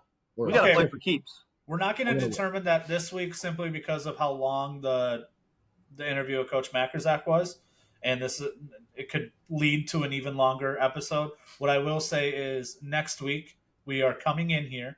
Have your little pen and paper ready for possible punishments, possible winner achievements. Okay? Bring those with you along with your starting five topics. Or maybe Travis and I just get to decide what you, Colton, as the loser, has to do, since you're probably going to get third. Oh, man. Humility is just going to ruin you two. It is just going to destroy you two as these weeks go on. This is great. This week, guys, our starting five is Wisconsin High School Mascots. It can be interpreted a little differently, whether you're talking about the physical mascot that gets brought out. Whoa. I mean, more than likely, it's literally just going to be... We had the conversation. I thought it was nicknames is what you said. Nicknames is fine, if that's what we want to go with. Well, is it fine, nicknames or the mascot? Team names? That's what it is, right? Yeah.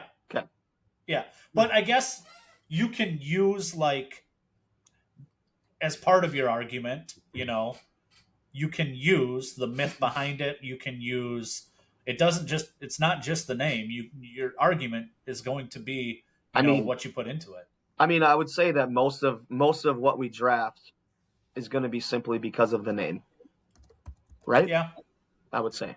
Last week, Chris went first. I went second. Travis went third. This week, it'll be draft order: Colton, Travis, Chris.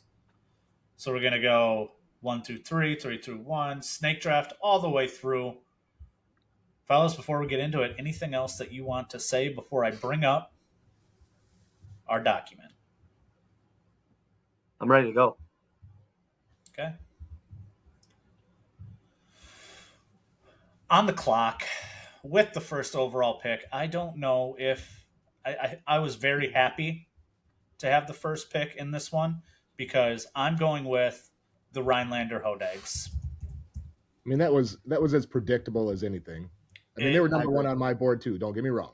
it you get the softball, throw it up, number one pick, you're gonna take the Hodags. Simple Do you as know the that. lore behind the Hodags? Yeah, it's a monster. It's like from Never-Ending Story. I love it. Driving through Not only Rhinelander, that, not man, only getting to that, see all but the Hodags all over the place. yeah, but the big Hodag that is in Rhinelander, man, I don't have a picture with it, but I wish I did. Have you been? It's like Have you seen it in person? Have you been there? Yeah, I don't remember when or why, but I know I've been through it and I've seen it. Yeah. So that's it. First pick off the board, Rhinelander, Hodags. Trav, you are up. Second, what is the second pick? What is it? You know, there was a lot of different ways I could have gone.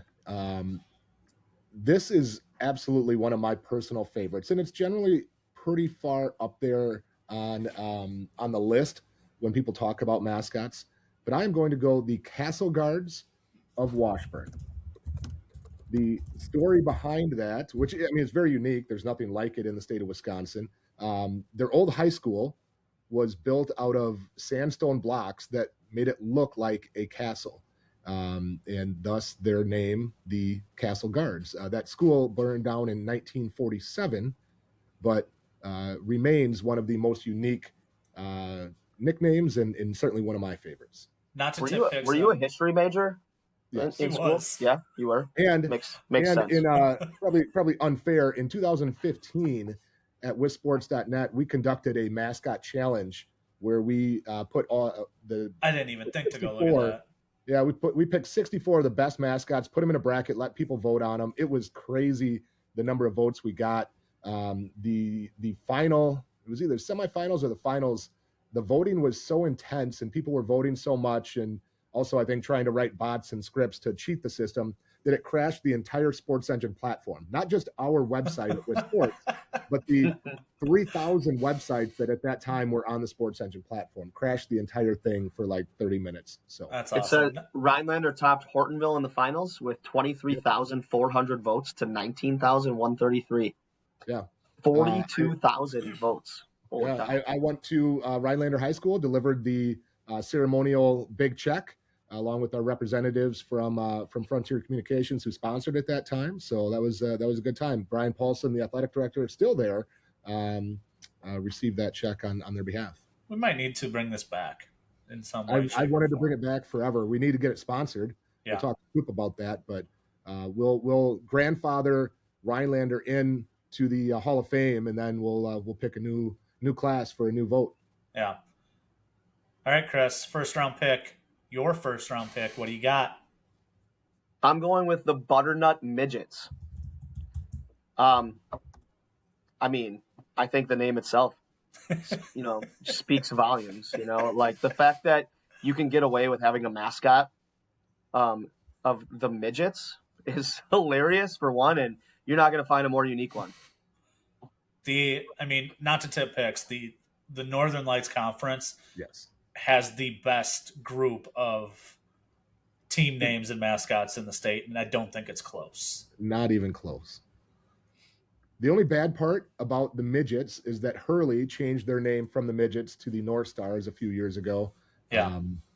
Very similar kind of story. I'm looking back on our mascot challenge page, and I don't know if this is folk story or whatever, but supposedly the midget nickname at Butternut came from a wrestler, state champion wrestler, whose name was Charles Fisher, but he was nicknamed Midget, and that's where it came from. Could be completely wrong. I don't know. Sounds like a great story. We'll go with it. All right, with my second pick, I am going with, and this is a hard one for me because I have a couple that I really like. I'm still not 100% sure which one I want to take here. I am going to go with The Fall Creek Crickets. Again, I really thought about this challenge, this draft, as uniqueness. And I mean, I don't know the story behind it. Maybe our I baseline banter googled it and I historian forgot. it might have some news on that or some information, but I just think and I actually wasn't expecting. I didn't know their team colors when I did look it up. I wasn't expecting their team colors. I don't know. I don't know why I didn't have.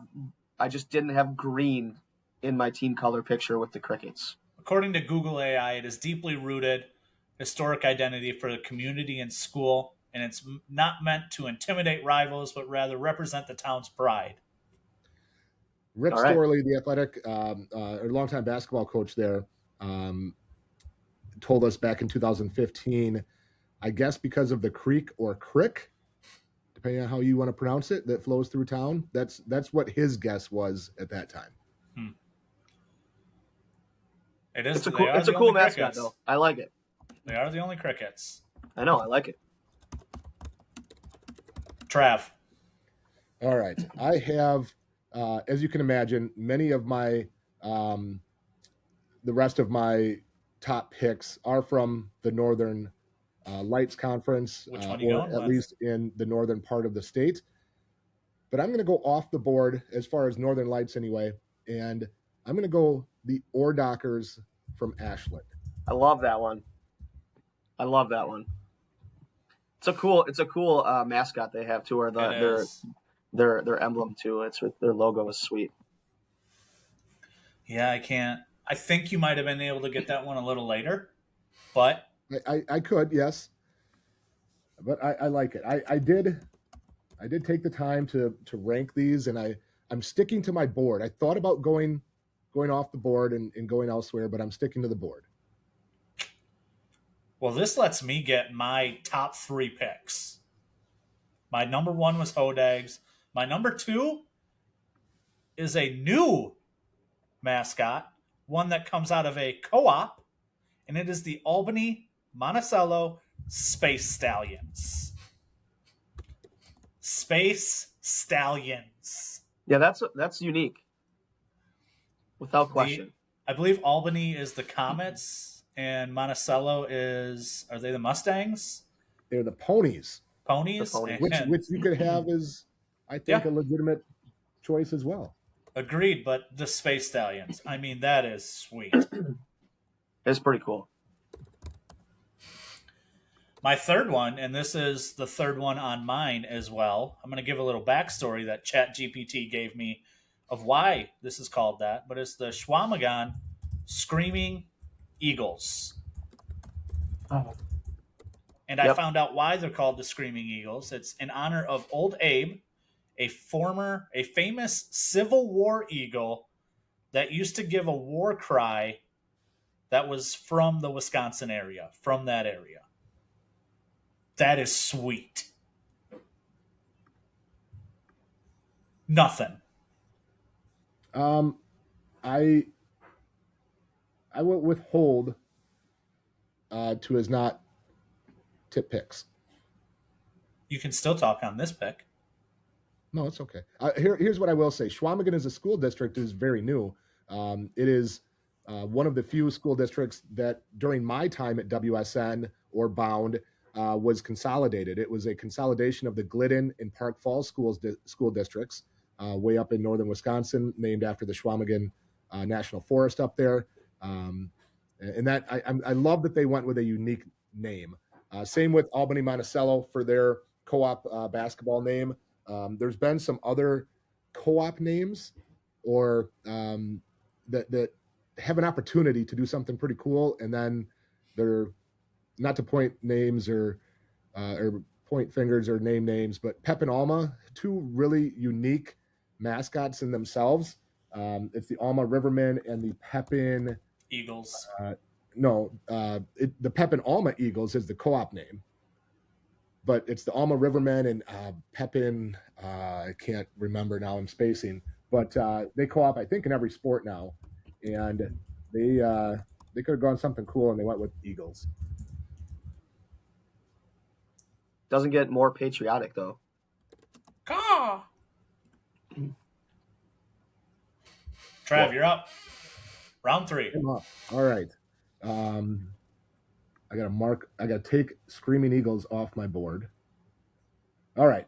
So do I stay disciplined to my board or do I go off? Yeah, I'm gonna stay disciplined to my Don't board. lack the discipline.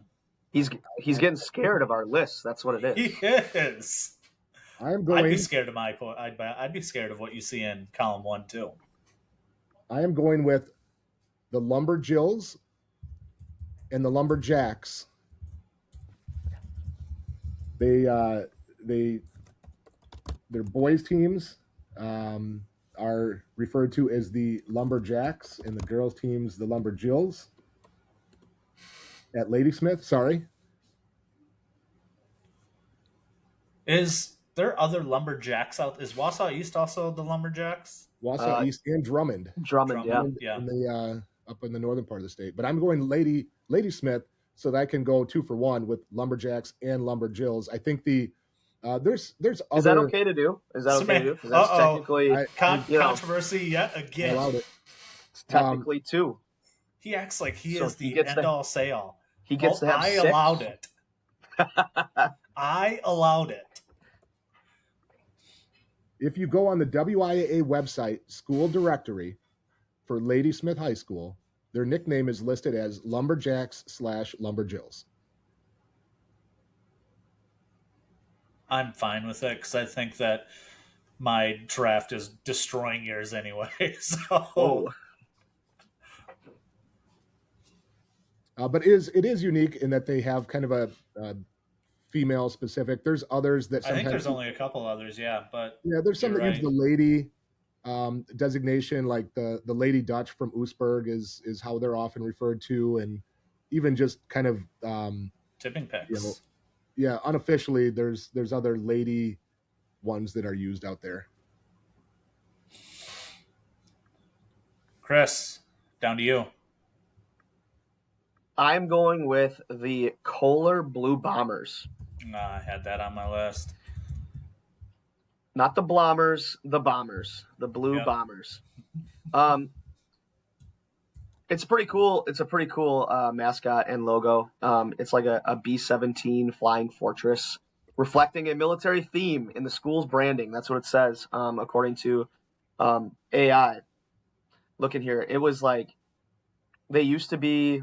What was it in 1944? A former district administrator designated the nickname of Blue Bombers, going away from the model villagers and the Kohlerians. The Kohlerians? Yeah. Wow. So I think Blue Bombers runs away very well. Good choice by but- them. Yeah, it was the mascot itself was officially adopted in 2005 to symbolize strength. Yeah. Pretty cool. I thought it was pretty cool. Round 4. Then I'm going with the Lancaster Flying Arrows. I didn't have this one on my list simply out of principle. Simply out of principle. Their arrival. I mean, come on. That's all the reason, all the more reason, man. It's a cool name. The Flying Arrows. I mean, it's just, again, I kind of went with trying to find as many that are unique to me or things I've never heard before, and this was definitely one of them. A symbol for speed, accuracy, and direction. How do you like that?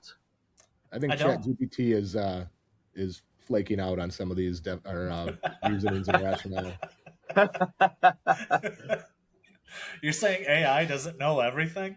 It does. Trav, you're That up. was actually according to the Green Bay Press Gazette. So, there is a source there. I am going to. I should have just preemptively drafted the entire Northern Lights Conference. Maybe that I could have just tried to make that as in one pick, the Northern Lights Conference. Yeah, I don't think because I'm going that to go the would've Mellon worked. Granite Diggers.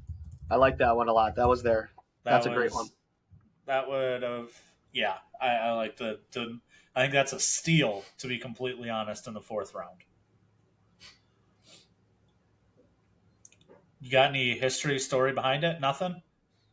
Nothing in particular other than like the Ore Dockers. I mean, in the northern part of the state, on up near Lake Superior. Ashland's on Lake Superior. Just another mining, type of nickname, kind of location and geographic specific.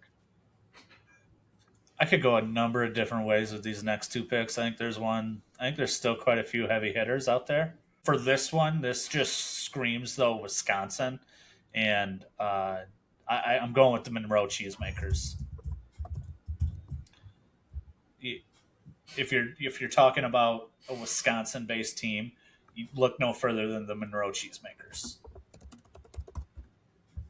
Colton, yeah, that's a classic one. Yeah. Are you familiar with the Pretzel Bowl?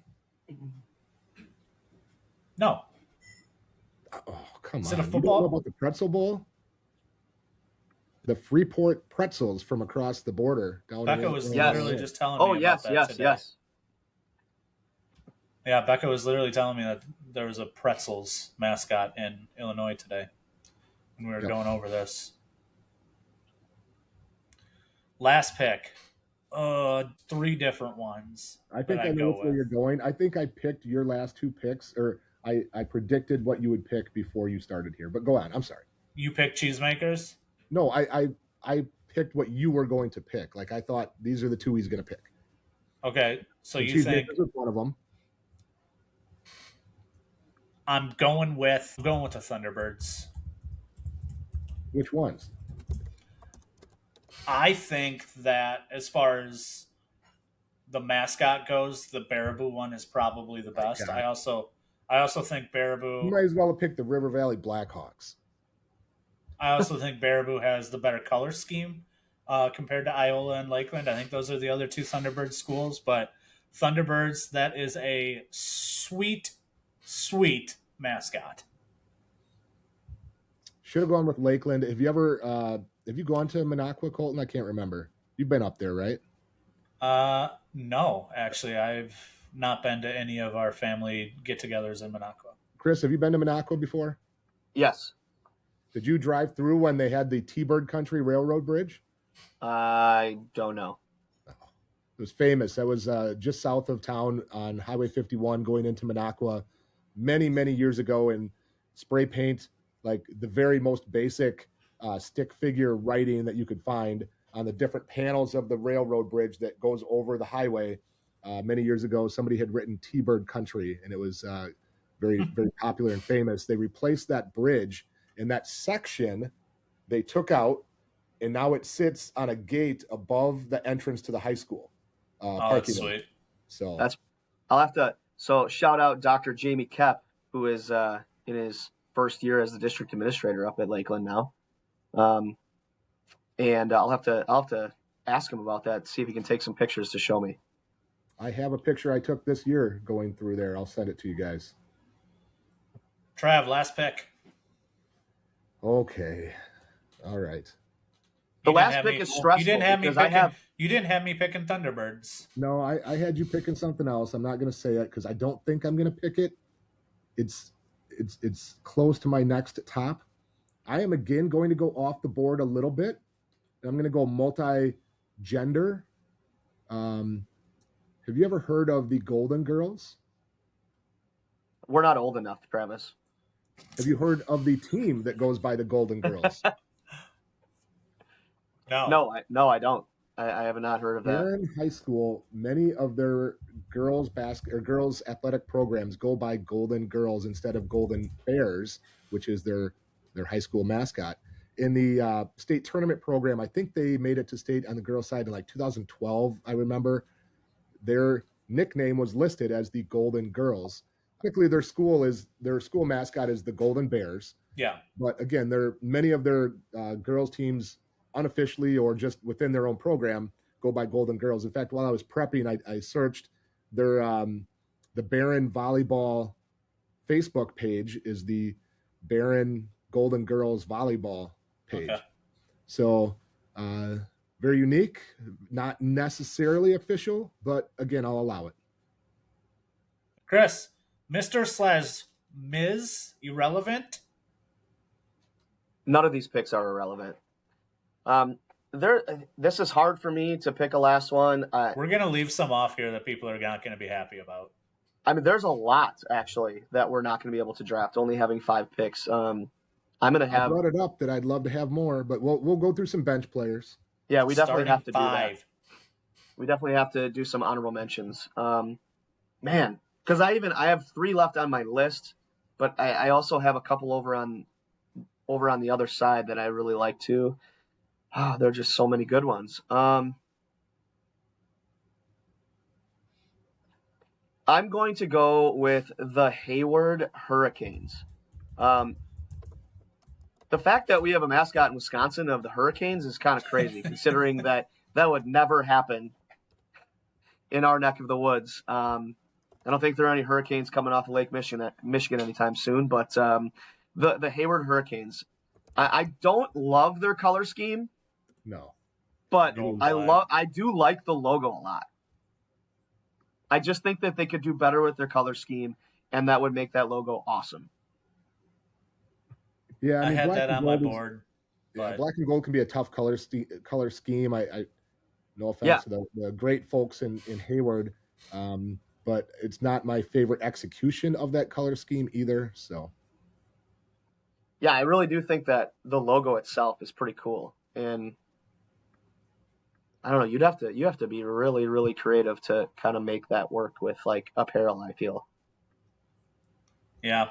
Yeah. It's akin to the as we talk about potentially like honorable mentions, whatever, the Crimson Tide from Edgerton. You're not going to have a Crimson Tide in Wisconsin as much as you'll have a Hurricane, but I guess as much as you'd have a Hodag either. I think you don't know that. You don't know that. I think we left some off the list that are going to be like, oh my gosh, how did you not do these? And I think there's a number 1 that we did not pick that people will scream about. Galloping Ghosts. Yep.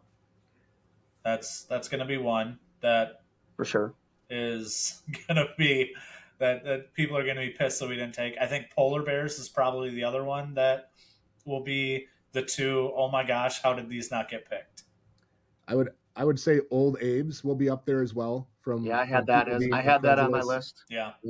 That was where I was holding off on the Screaming Eagles side of things. The Old Abe's is the same history and background, right? Very famous, as you said, an eagle that was kind of the unofficial mascot of a regiment during of Wisconsin soldiers during the Civil War. But again, same thing between the Screaming Eagles. I almost went with the Truckers. Yep. Keep it real Wisconsin Midwest style, right? The Truckers. That is a long logo too, similar to like the Ordockers. That logo is it's long. I did have it. I thought I had it on my mascot. Oh yeah, it's kind of falling off. I don't know if you can see it in the background. It's up on my mascot helmet sticker. One I really liked was also the Trollers. However, Bayfield? then Bayfield Trollers. But then I went and looked at the logo, and it was awful. So that's another thing. That's another thing with a lot of those Northern Light schools. Those logos have not been updated in years. Yeah, I just couldn't pull the trigger on that one just because of that. I like the Spooner Rails was cool too. The Rails is pretty sweet. Altoona Railroaders, I had that listed. A couple others, if we're going down just a list of honorable mentions, I had the Princeton Tiger Sharks. That's a sweet one, Tiger Sharks. The Tri-County Penguins, just because they're the only penguins in the state. And then Whitewater Whippets. The Whitewater Whippets. Some other ones that I had that we did not mention, the Whitehall, the Norse. I think that's the only one that's got the in it. Yeah. Officially. The Elkhart Lake Resorters, Elkhart Lake Glenbeulah Resorters, I think is a cool one. The Hustlin' Hawks of Greenfield, just because it's an apostrophe and it's hustling, like that's got every some day I'm hustling. Easy, pal. We talked about co-ops that had very unique nicknames, and then came together for something a little more bland. Wabino Leona or Leona Wabino, depending on the sport, is the Rebels. But their two schools have two of the most unique nicknames. It is the Leona Log Rollers and the Wabino. What is it? Now I'm spacing. I just was looking at it. Oh no, sorry. It's the Leona Fighting Kellys and the Wabino Log Rollers is what it is. The log rollers is pretty sweet. Yeah. I'll bounce right off the log rollers and say the Tomahawk Hatchets. Pretty cool one. I like hatchets. That's pretty sweet. I don't know. There are a lot of good ones, a lot of unique ones. Kind of blow the Orioles out of the water there a little bit. Yeah, and the Hornets. Silly little bird. Flying Dutchman on a Duisburg is always a solid one as well. I do like, the Blue Devils or Green Devils, though. Those I think there's 3 or 4 different. Did we mention the paper makers? Blue Devils, Green Devils. Paper makers, yeah, that's another one that popularity wise will probably get mentioned. Colton, do you know the nickname for the Luck Frederick co-op when they get together? It's a unique one. It is the Otters. Oh, I like that. I would have drafted that probably if I would have known. Otters are awesome. You like otters? Yeah. Can you swim like one? Have you seen the Amazon otters? I think it's the Amazon otters. Yeah. They are insane pack mentality animal. Yeah. The Siren Dragons is up there as well. And what was the other one I was just looking at and thinking about? Surprised you didn't couple that with the Hodags. I'm surprised I didn't take Milwaukee Lifelong Learning the Wizards. You're a wizard, Ari. Because you're a nerd, right? Yeah. I got it. No, it's funny. Chris, you were talking about like mascots that look cool. Have you ever looked up the Phillips Loggers mascot? No, but I'm going to do it right now. It's pretty sweet. It's up here on my sticker thing somewhere over this. No, it's like big shoulder. Burly dude with a stocking cap. With a stocking cap on. Yeah, that's sick. I like that one a lot. I think we can do a whole nother starting 5 with just mascot, like the logos of schools. We could do a whole nother one. Put that on the list, Colton. Down the road. Logos. Okay. Yeah. Well, let's go down the list here before we sign off. This is the starting 5 of the Wisconsin High School Mascots. Myself, Colton, I had the Rhinelander Hodags, the Albany Monticello Space Stallions, the Schwamagon Screaming Eagles, the Monroe Cheesemakers, and the Baraboo, Iola, Scandinavia, Lakeland Thunderbirds. Travis had the Washburn Castle Guards, the Ashland Ordockers, the Ladysmith Lumberjills / Lumberjacks, the Mellet Granite Diggers, and the Barron Golden Girls. Chris came in with the Butternut Midgets, the Fall Creek Crickets, the Kohler Blue Bombers, the Lancaster Flying Arrows, and the Hayward Hurricanes. Fellas, I'm not gonna lie, I think I crushed that. You got a solid squad, but I think you went conservative. Conservative? Space Stallions and Screaming Eagles? What is conservative about that? You went with the obvious ones. Like Hodags was not a brilliant pick, let's be honest. It was obvious number 1. I felt like it was the forced number 1 pick. Let's say I don't take Hodags number 1. Your argument then is going to be, "Oh my God, you missed the best pick at number 2. I get it." Yes, yes. So this semantics. I think I was taking the midgets regardless of the pick I had. I've never heard. Obviously, no one's ever heard of the Hodags before. There's no one else who has a mascot of the Hodags, but the midgets. We'll get a poll up. Let's make sure this one works right away. Should we start it on Monday and end it on Friday, or start it on Monday and end it like 24 hours? 24 hours. 24 hours. Yeah. So maybe we'll put it up Tuesday, end it on Wednesday. 24-hour poll, get those votes in. I've enjoyed this segment. Yeah, it's been a lot of fun. We talked a lot about the Northern Lights Conference up there near the UP. Yeah. The UP might have us beat, though. If you look at some of the nicknames that they have up there, the Waters Meet Nimrods, of course, get a lot of attention. Nimrods. You've got the Kingsford Flivers, which I don't know what that is. The Ishpeming Hematites, the Bessemer Speed Boys, the Dollar Bay Blue Bolts, the Gwyn Model Towners. Wow. You could just draft like that entire 20-mile radius of the Wisconsin-Minnesota UP border, and I think you would win every single time. It'll be a fun one. I don't know if we could get there enough because we might not have enough imagery, but there are some of the physical costume mascots that people wear as part of their school that are incredibly creepy.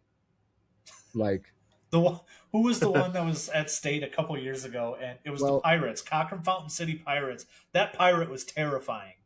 The East Troy, I believe it was the East Troy Trojan one, or maybe it was one of the pirate ones from a while back. Yeah, it was the pirate one, like someone dressed as a pirate, or was it the one with the like paper mache head with the big nose? Yeah, I think that was Cochran Fountain City. Yeah. Have you seen the Screaming Eagles? Some of the pictures of it on there online, because that's one of the creepiest eagles I've ever seen. Now I have to go look. Okay, but again, the first one that comes up. That thing is sad looking. It's so sad looking. The one from West Sports, Trav. Yes.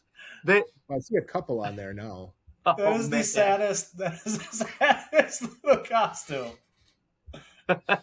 That starts to get us into the territory of costumed mascot like rules and regulations. Like when the mascot takes their head off, that is just a giant no-no. Like that should get you fired. Agreed.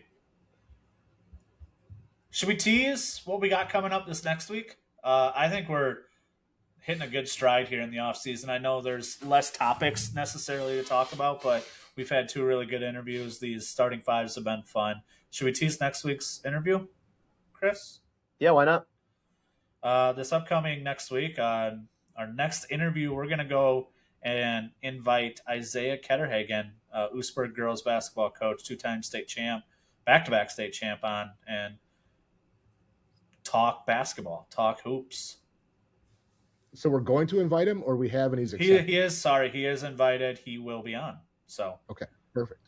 Another good interview lined up here in the off season. So, fellas, if you got nothing else to add, it's been another fun week.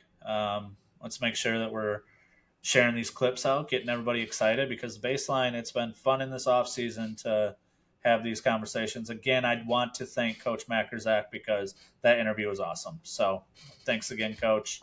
Sign us off. Vote for Team Smith. To the baseline.